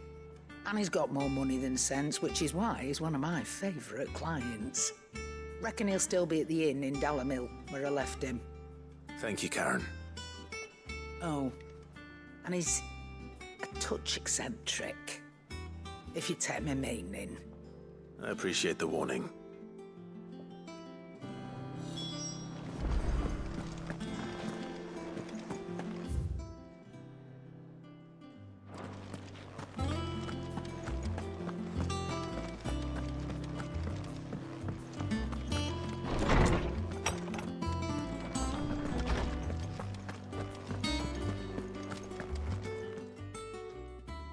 Lawsman, I need to ask you about Torgal.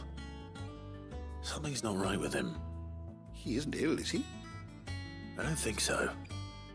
But according to Lady Karen, he seems to have lost his appetite, which is certainly a new development. She says he's hardly been touching his bones of late, and she believes it may have something to do with what happened at Rosalith Castle. I rather think she might be right, though not about his appetite. All canids are instinctively inclined to crack open bones for the rich marrow that resides within, and I see no reason why a frost wolf should be any different. Accordingly, I suspect it is not a lack of appetite that afflicts Torgal, but a surfeit of it. If we assume that his newfound magics require additional nourishment to sustain, it may well be that the bones Lady Karen is accustomed to providing are no longer sufficient. Frostwolves, after all, habitually prey upon far larger animals, whose bones may yield altogether different nutrients. As to where one might find a suitable substitute, some antelopes that graze the meadows of eastern Rosaria have been known to grow to a size more than double that of their lesser cousins. I don't recall ever seeing any that large. And little wonder. The oldest and largest such creatures rarely leave the safety of the highlands for fear of predators. The last elder antelope sighting I recall hearing about took place near Cressida, and that was long before the village was abandoned. Even so, it seems like a good place to start. Good hunting, Clive.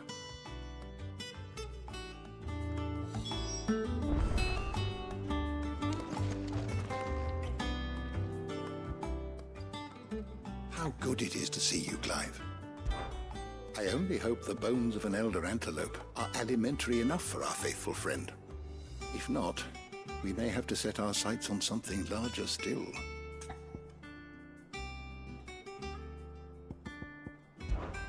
Were you aware...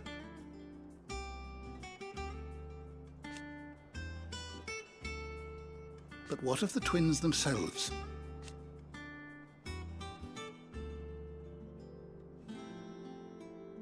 Yes, change will come.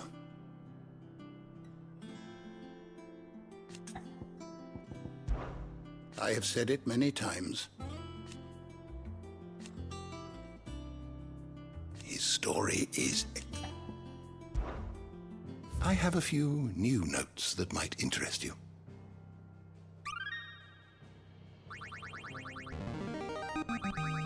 I have quite the find for you today.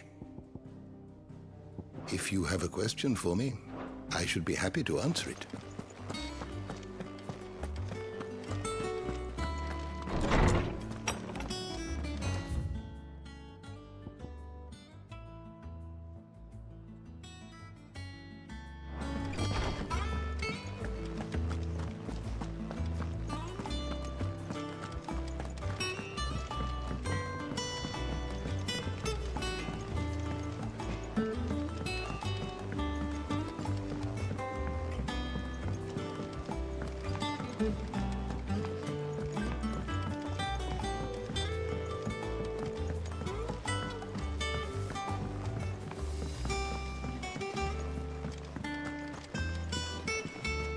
Wish I could take one of our birds.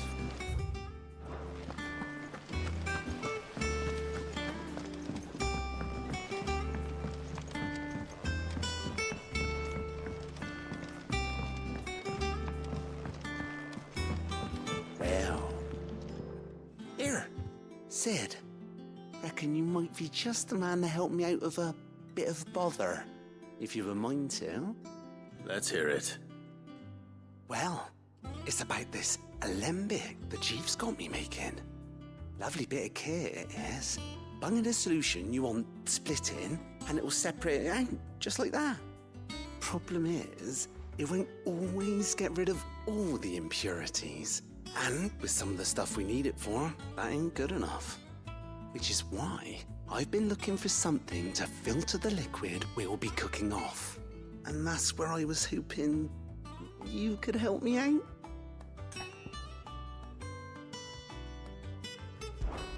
I imagine Ty could get some use out of this alembic too. Distilling medicines and the like. All right. Why not? Proper job! So what exactly do you need for this filter? Nothing but bomb ash'll do, says the chief. Gave me a sample she'd obtained from the university stores. Couldn't believe my eyes. You pour the blackest blight water through it, and it comes out clear as a mountain stream. So, I did a bit of reading about where I might be able to get hold of some. And do you know what I found out? It's only the blimmin' bones of a bomb king. They leave them behind when they die, see? I take it that's where I come in. If you wouldn't mind. I saw a billet on the hunt board for one just the other day. Would have gone myself, but, well, fighting dirty great balls of flame ain't exactly my forte. You, on the other hand... All right. I'll see what I can do. Thank you kindly. And a good hunting, eh?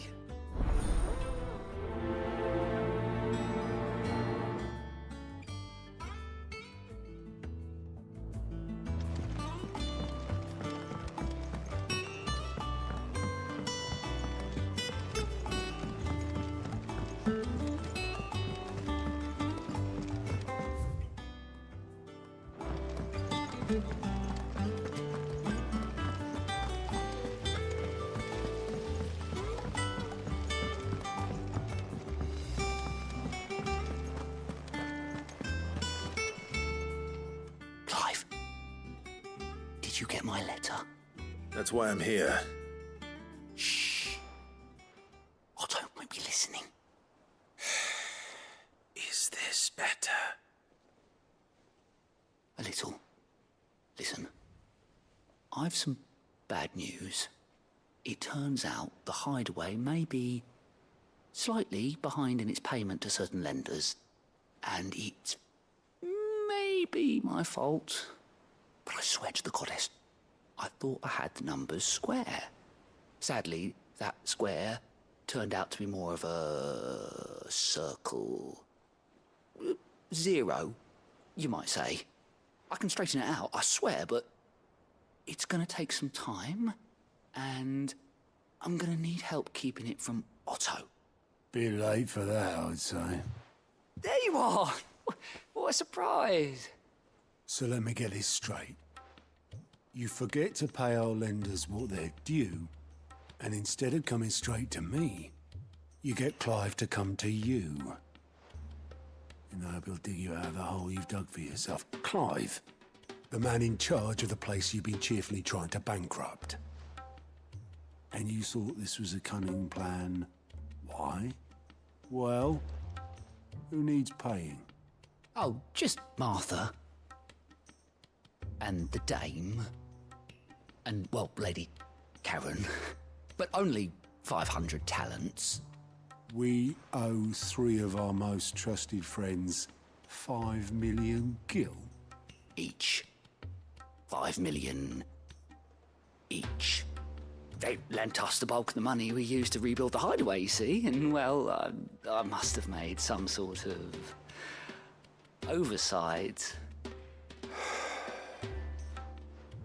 Those ledgers were my responsibility, and it was my decision to entrust them to you. This is my fault. Do we have that much to hand? I can always ask my uncle. No, we don't. And no, you won't. We've lightened Lord Rosfield's purse enough. After the king's ransom we had off him, he deserves better than to see our begging bowl. Besides, we'll need to learn to stand on our own if we're gonna make this work. All right. But that doesn't mean you have to shoulder the burden yourself. Is there anything I can do to help? There might be. How'd you fancy taking these to Martha and the dame? Rocks. Rocks, he says. Worth 1,000 talents apiece, these are. A little something Sid and I set aside for when times got lean. And I reckon 15 million in overdue debt probably qualifies. I just hope our associates' eyes are a bit more discerning than yours. I'm sure there will be. Should be me making the rounds, really. But you know how it is with this place. Orders to bark, arses to wipe, and all that. I know. Which is why I don't mind going in your place. Go. Do Do you know why I only gave Master Clive here 2 star rubies? Because you'd rather Lady Karen killed me. Because I'd rather Lady Karen killed you. Yes. Well, I suppose this is goodbye then. Don't worry. I'm sure Karen will understand. Really? Do you think so? No, I don't.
How are you feeling? Better. Thanks to Talia. I'm glad to hear it. And Torgal helped too. Didn't you, boy? Run like the wind.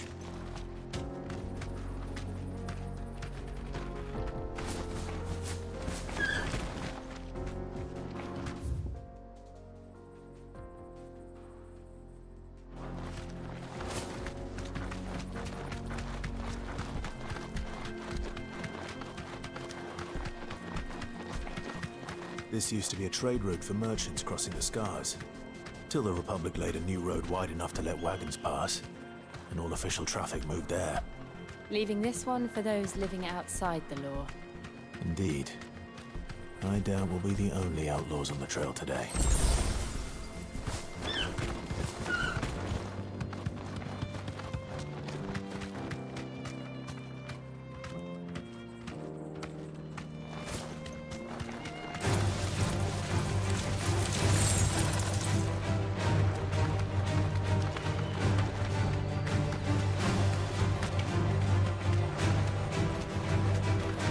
What do you think?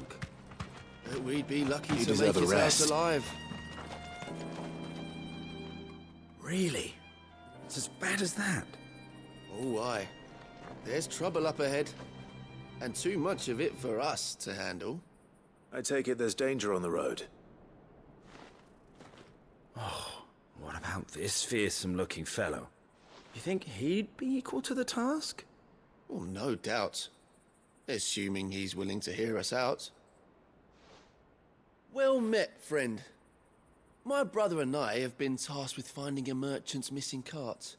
You seen it by any chance? How does a merchant misplace his cart? Oh, the man's a coward.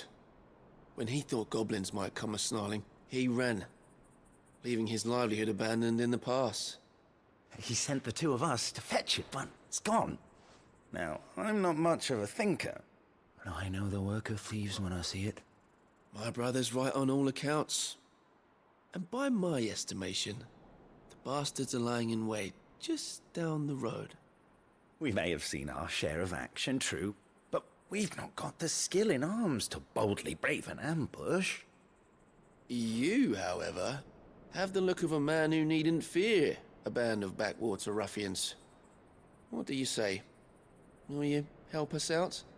Chances are they'll come for you either way.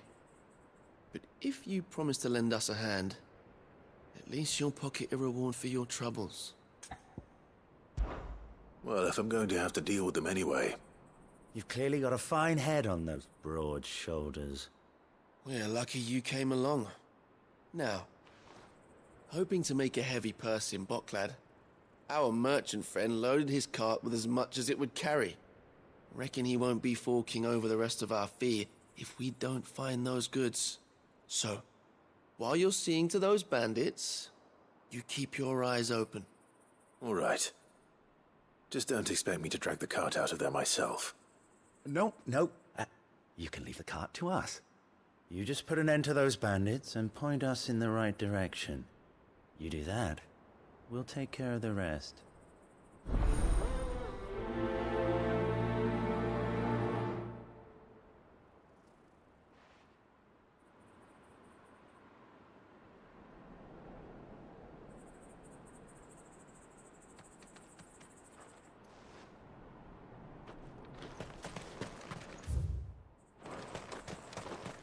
I'm not sure I trust those two. But if there are bandits lying in wait, I should probably take care of them. Look lively, you lot. We've got guests. These must be our bandits. And if you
That's them dealt with.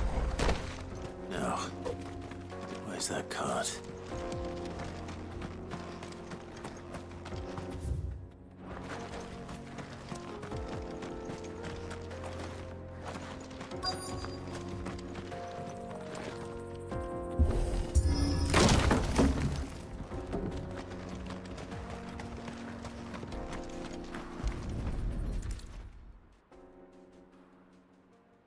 Getting all of this out of here will be a nightmare.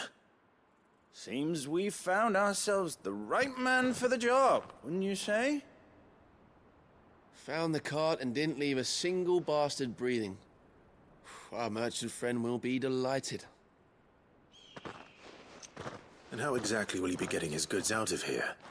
You leave that to us. After all, it'd be wrong to make such a fine warrior haul cabbages to market.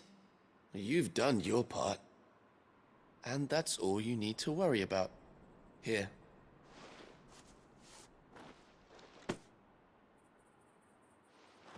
It's been a pleasure. Now piss off. There's no need to be so rude, brother. What if we want his help again next time?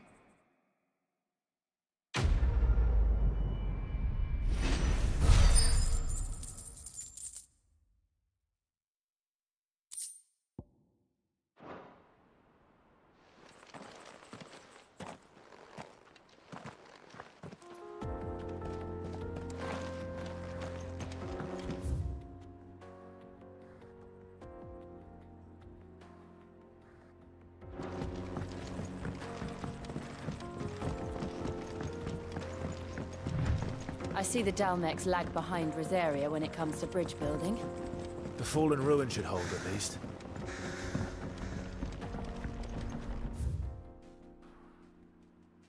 The path continues on the other side.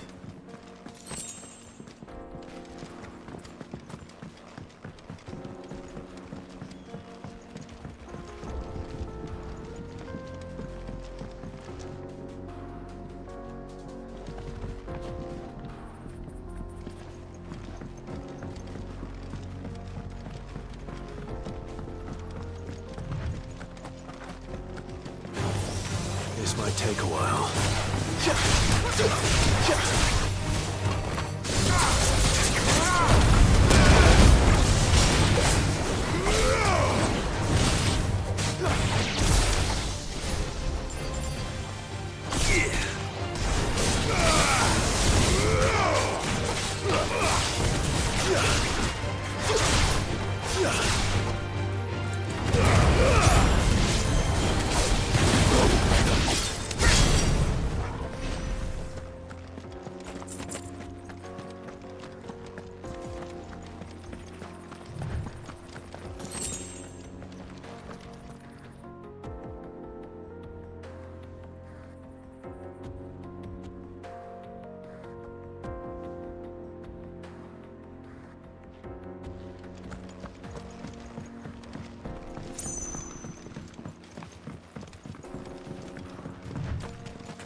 So this is Zemeckis. The land of the gods. It's even more impressive than I imagined. I remember being captivated by the story as a child. Long, long ago, man was overcome by avarice and challenged the gods in a bid to win their power.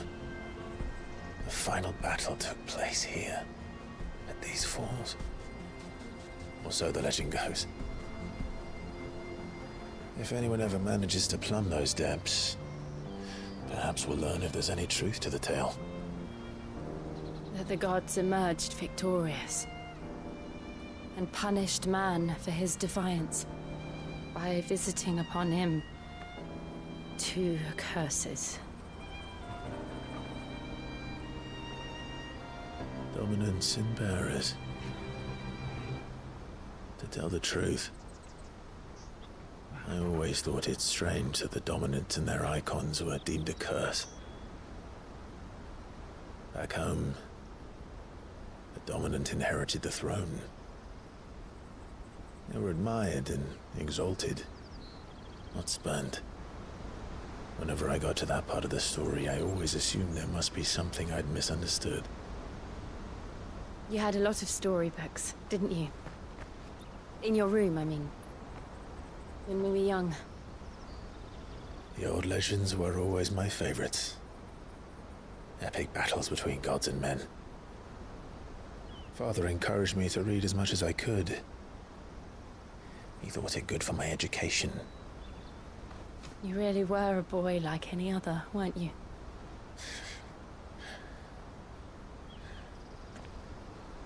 Just look at this place. It's enough to make you believe the legends are true. I know.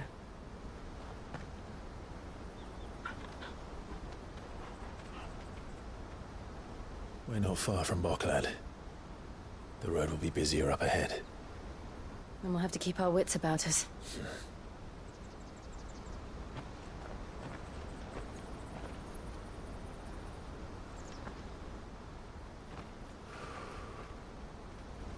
Clive? Something wrong? Nothing. It's nothing.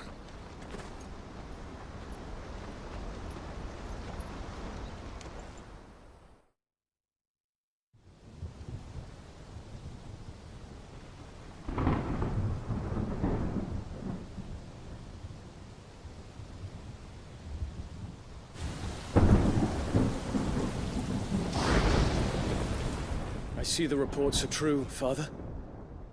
You have surrendered the throne to Olivier. I have.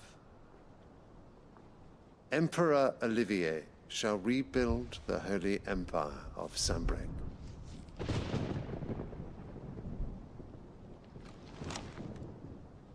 How is he to rule an empire? He is but a boy.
I shall advise him until he comes of age. Father, please. Or for as long as I am able.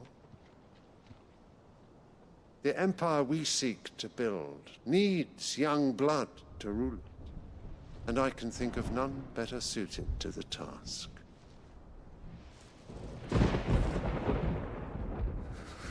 there is other news, Dion. Hugo Kupka is dead, and Drake's Fang destroyed. The pillars of the Republic have fallen. Ere long, the Imperial banner shall fly over every city in Storm. And then Valisthea. All shall bow before their Emperor. Father, these are the words of a tyrant. They are the words of a god. The Emperor whom I gladly serve. Great Grieger, made flesh.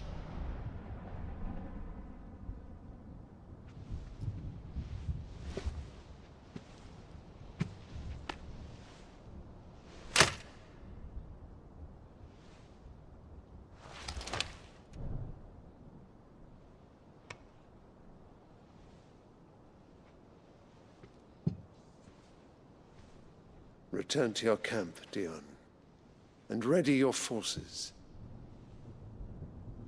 It is time to show the world the true power of Sanbreque.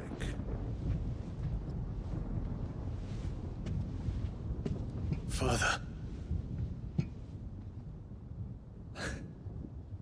I find you much changed. Is this truly the path you wish to tread? Or are these the ambitions of another? Of Ultima, perhaps? What nonsense is this?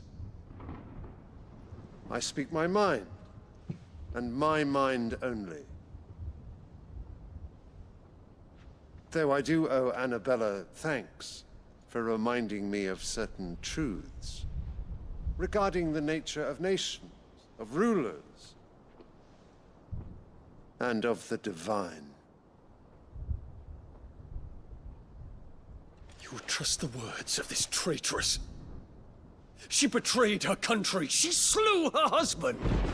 You have ever been an invaluable servant to Sanbreque, Prince Dion. I trust you will continue to serve your Emperor in the wars to come.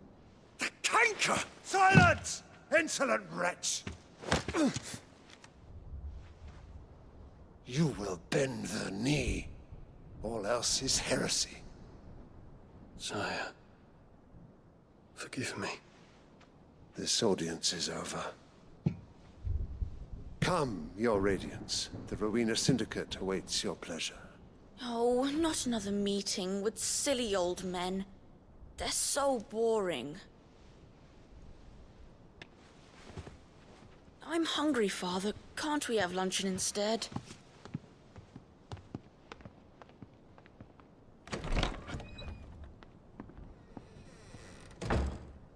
Does it pain you that you will not inherit your father's throne?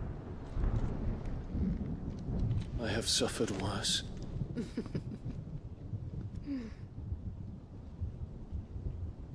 Count your blessings, Dion. For a base-born child to be chosen by Bahamut is miracle enough. You have risen high on his wings, but you shall rise no higher, lest your impure blood stain the throne. What do you know of my blood?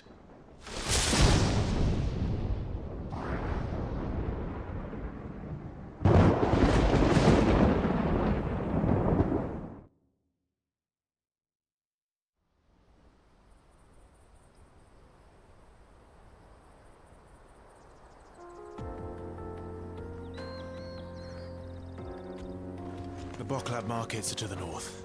We just need to hug the coast.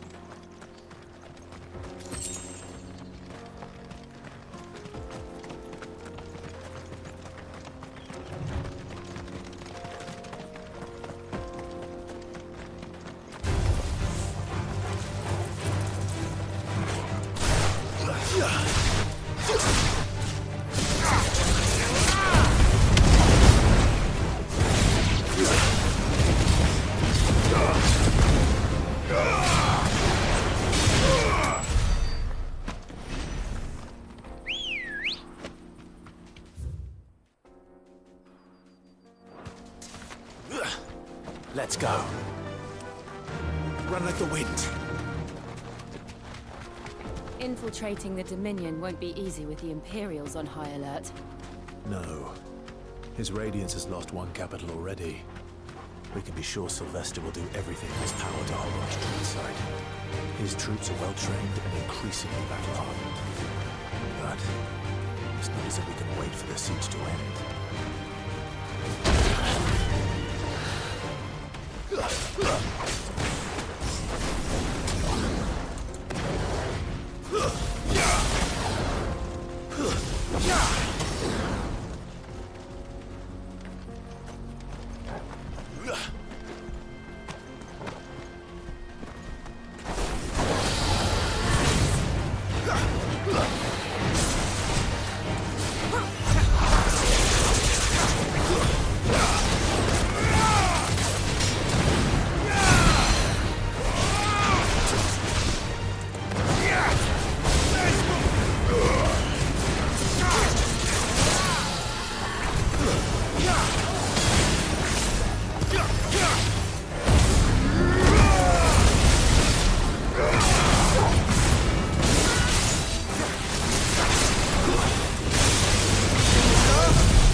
Fly, Ambrosia.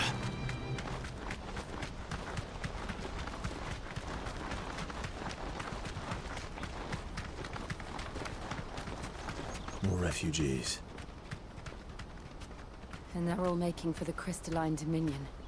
Because they don't know how to live without the crystal's blessing.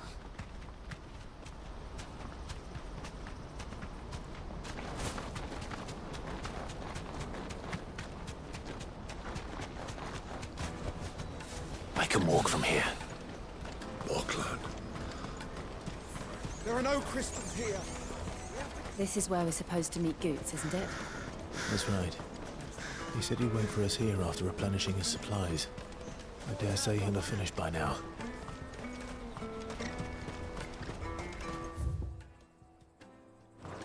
Let me carry your goods. I'm cheap. Well met.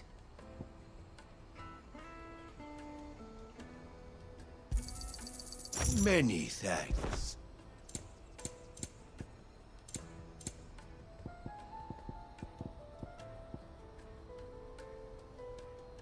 May Gilbert Out of my smile sight, upon you.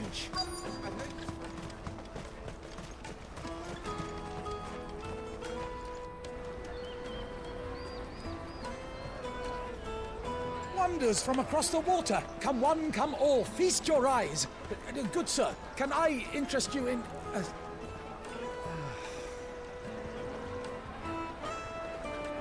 How much? For a measly crust of bread? You won't find any cheaper. Not nowadays. But you're more than welcome to look.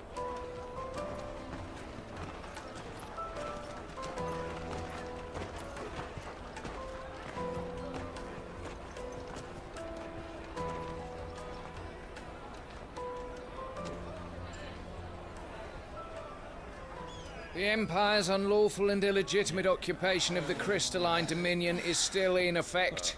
Only those whose business in Twinside has been officially approved by the Republican Army will be permitted to cross the border. All who seek entry are to form a line and ready their documents for inspection. Looks like we aren't the only ones who are eager to leave. And they're checking everyone. Can't you make an exception? Not for the likes of you. We won't get through without that pass. Let's go and find Good, shall we?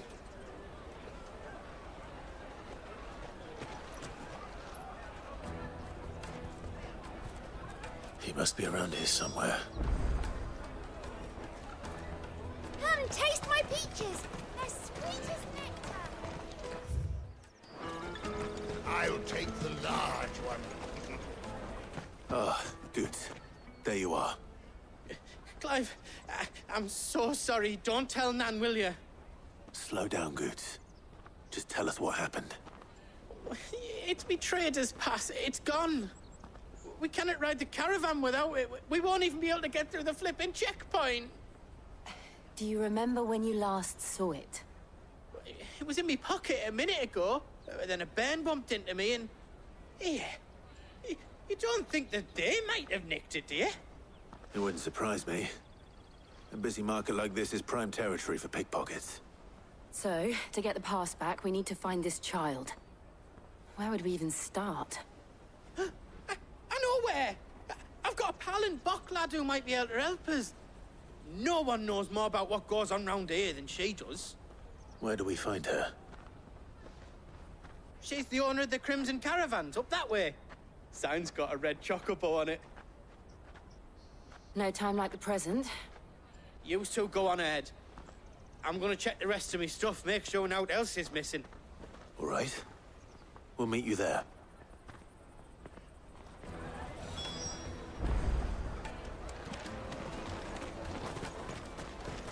Let's keep an eye out for this red chocobo, then.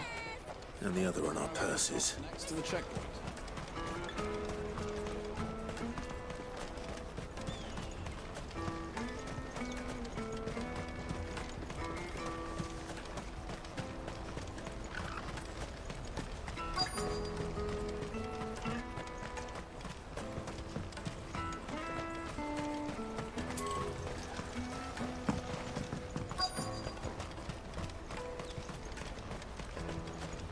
Bloody Crimson Caravans, scooping up all the best customers. Leave some for the...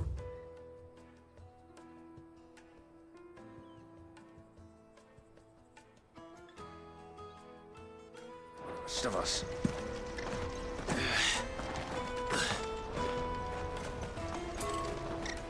Hurry, man.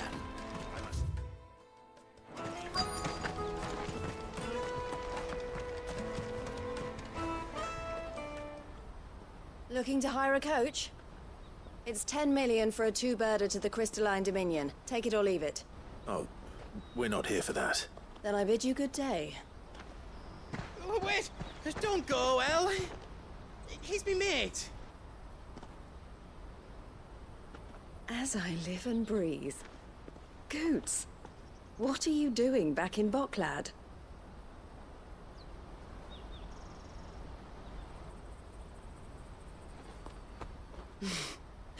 I gather Lady Karen didn't send you.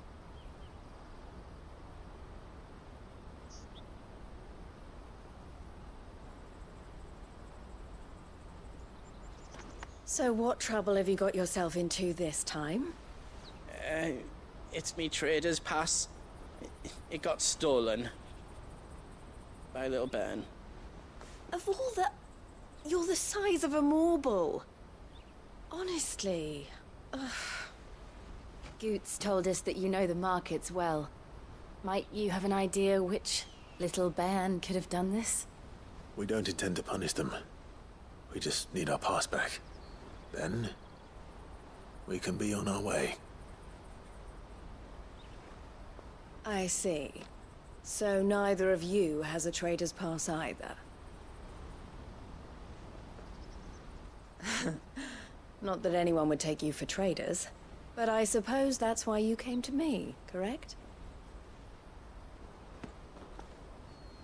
Now, I can't say for sure who took your pass, but I suspect I know why they did it.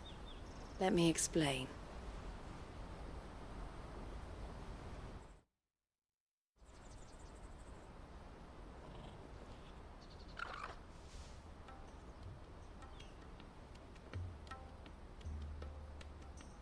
Ever since the Fist marched on the Dominion, the Republic has been clamping down on any commerce that might aid the Empire more than it does us.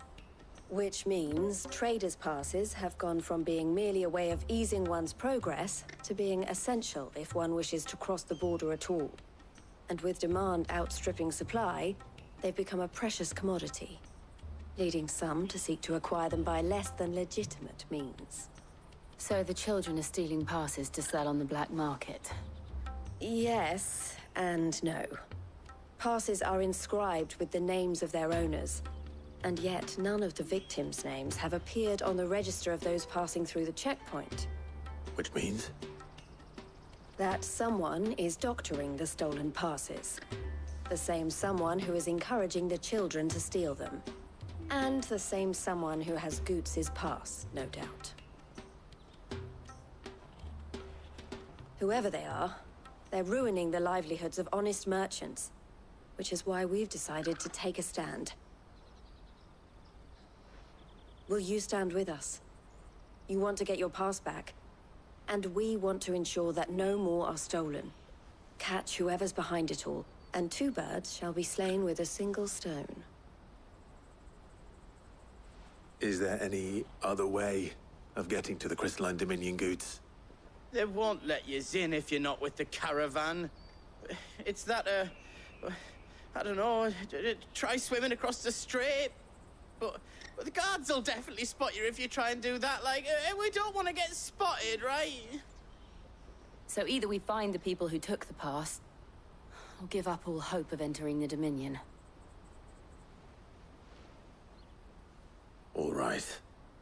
We'll help. Thank you kindly. But I don't know your name. Eloise at your service. Clive. A pleasure doing business with you, Clive.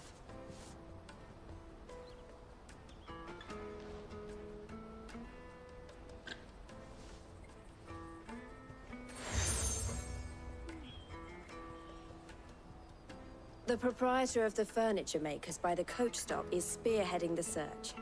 Wear that, and he will know you for a friend. I suggest that you speak with him first. The furniture makers. Understood.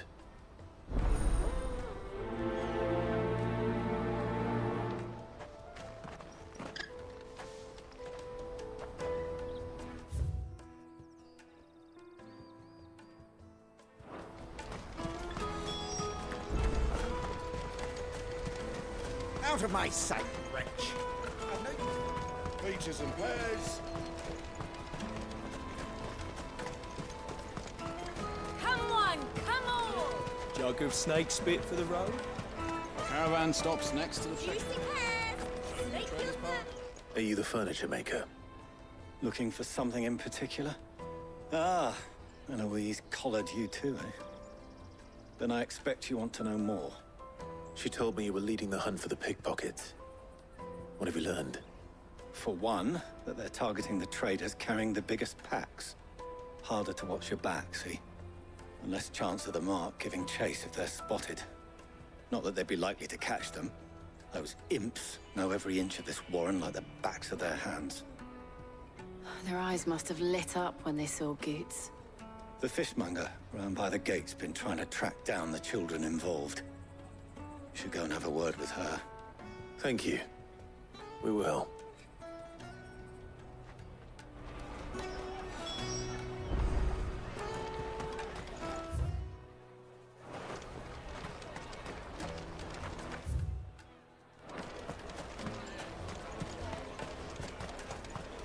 You won't find anything of this quality in Twinside. You should come with me to the Dominion. Life... Fish for sale! Fresh sorted and smoked! Can I interest you in... Ah, sorry. Message from Eloise, is it? She's asked me to help her. To help you find the pickpockets. Is that so? Suppose I better tell you what I know, then. For one, this isn't a family operation. All the traders say the children who stole their passes were dirty, dressed in rags. Street urchins, by the sound of it. We get a lot around here. Orphans from the wars. A few, perhaps. You saw the refugees gathered by the entranceway? They're all looking for a new start in the Dominion and beyond. Some of them take it as an opportunity to rid themselves of unwanted baggage. The shame of it. Whoever's behind this would have to have made themselves known to the children at some point. And so should we. You should start with the children around here, then. I doubt they're the ones involved, but they might have heard something. It's worth a try. All right, then. Questioning children. How hard can that be? You won't find anything of this quality in Twinside. Come and taste my peaches! They're sweet as nectar!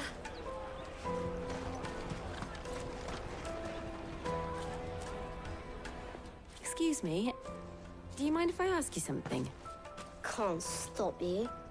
I was just wondering if anyone has asked you to do anything out of the ordinary recently. Anything you grown-ups ever ask us to do is shut up and go away. So guess what I'm about to tell you to do? Sorry. I'll leave you alone.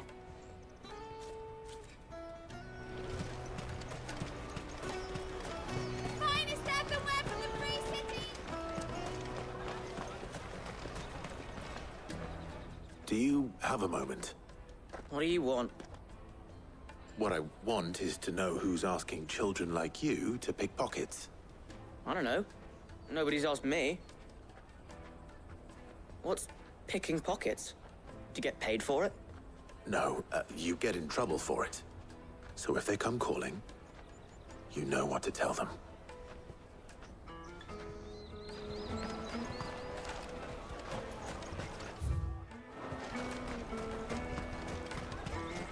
Jug of snake spit for the rub. Excuse me? What do you want? I don't have any money. It's all right. We're not going to hurt you. We just want to talk. What about? We've heard that some very bad people are making children like you steal from travelers. We need to know who's behind it so we can stop them. I don't know much about it, really. But my friend, Honza, he said he got a job doing something dangerous. Sounds promising. We need to find him and ask.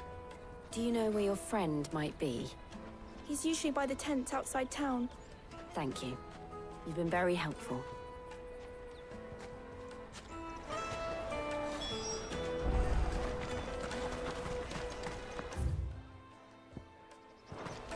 Come on! Come on! Peaches and pears, beets and beef. Let me carry your goods. I'm cheap.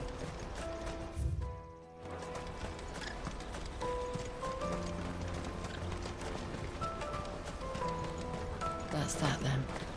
She must have been the refugee camp. Let's hope he's still nearby. Daddy, I'm hungry.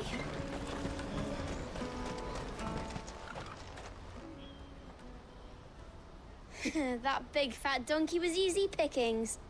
He wouldn't have noticed if we robbed his boots off him. Yeah. Wish we hadn't handed over the pass, though. Could use one of those things to get out of this dump. Chance would be a fine thing. The moment they found out, they'd string us up by our guts. Would they now? Perhaps you'd like to introduce us to these charming characters. Shit, we're in trouble now. What do we do? You two get caught if you want. I'm off. Hunter, where are you going? So that was Hunter, eh? Jill, you watch these two. I'm going after him. All right.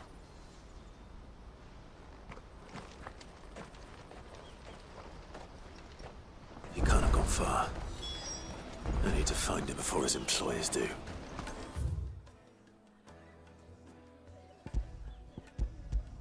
Daddy, I'm hungry.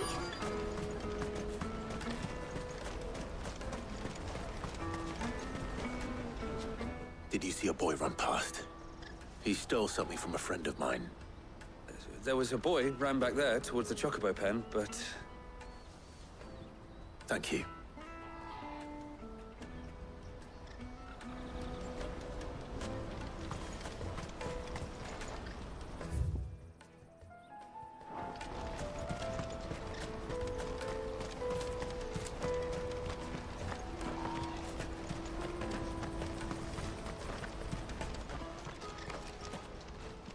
Shit.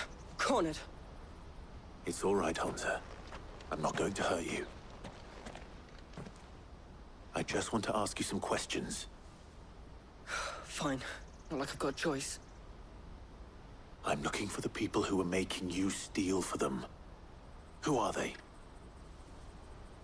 Call themselves the Carstones. They said they'd give me a good gill if I did what they told me. I knew they were bad, but bread doesn't come for free. Didn't come at all half the time, before I started buzzing for them. You know, if I didn't do it, they'd just pick on someone else. Someone they could push around easier. Hunter. You found him then? Jill. Where are the other two? Eloise is watching over them. She sent Goots and I to look for you. You're... him! I haven't got your pass anymore, if that's what you're after. I gave it to the Carstones. Whatever you do to me, I can't get it back. Not that I go against them anyway. If it weren't for their gill, me and my mates would have starved.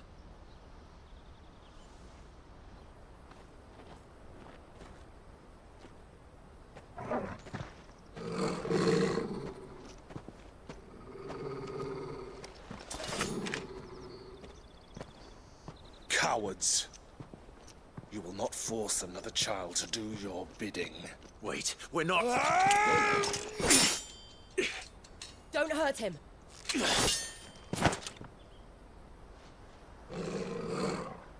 You're making a mistake. We're on the same side. Like hell we are. That brooch. Where did you get it? Master Theo? Goots. What are you doing with these people?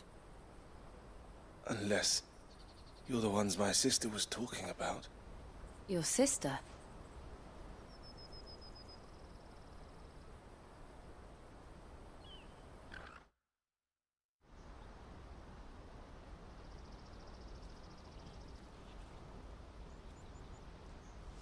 Eloise didn't tell us she had a brother. And why would she? I'm just her back and a blade. Theodore, at your service. Sorry about before. Theodore, what do you know of the Cast Stones? Vultures who have made Boklad their hunting ground. They prey on the desperate, stealing from those with gil and bullying those without it into joining their flock. I'd been looking into their activities in hope of sparing the refugees any further hardship. But it seems they've already stooped even lower than I'd feared. Hansa's a good lad. Don't blame him for what they've made him do. If he and his friends hadn't agreed to work for the Stones, some other poor souls would have. On pain of death, most likely. Clive, was it? And my sisters asked you to help put an end to the pickpocketing. Then we all want the same thing.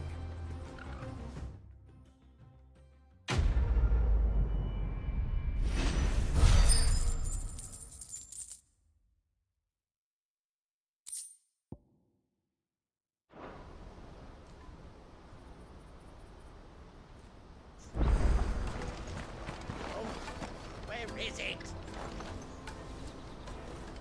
I'm sorry. So, what's the plan? What else? We find the cast stones and we crush them. You get your trader's pass back, and I make Boklad a safe place again. All right then. All right then. Honza, where are they camped? Don't worry. They'll never know you told us. Couldn't if I wanted to. They always come to town to collect the passes. Meet us outside the gate. I tried following them once, but they spotted me halfway down the trail. Said they'd string me up. We'll try it this time. Which way were they going? Back down the road towards Lateney's Cleft. To Lateney's Cleft, then?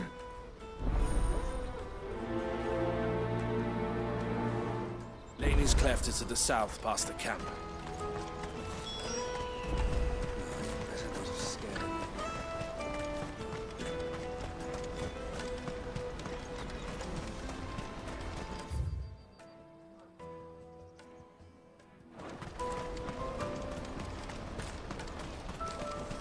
Daddy.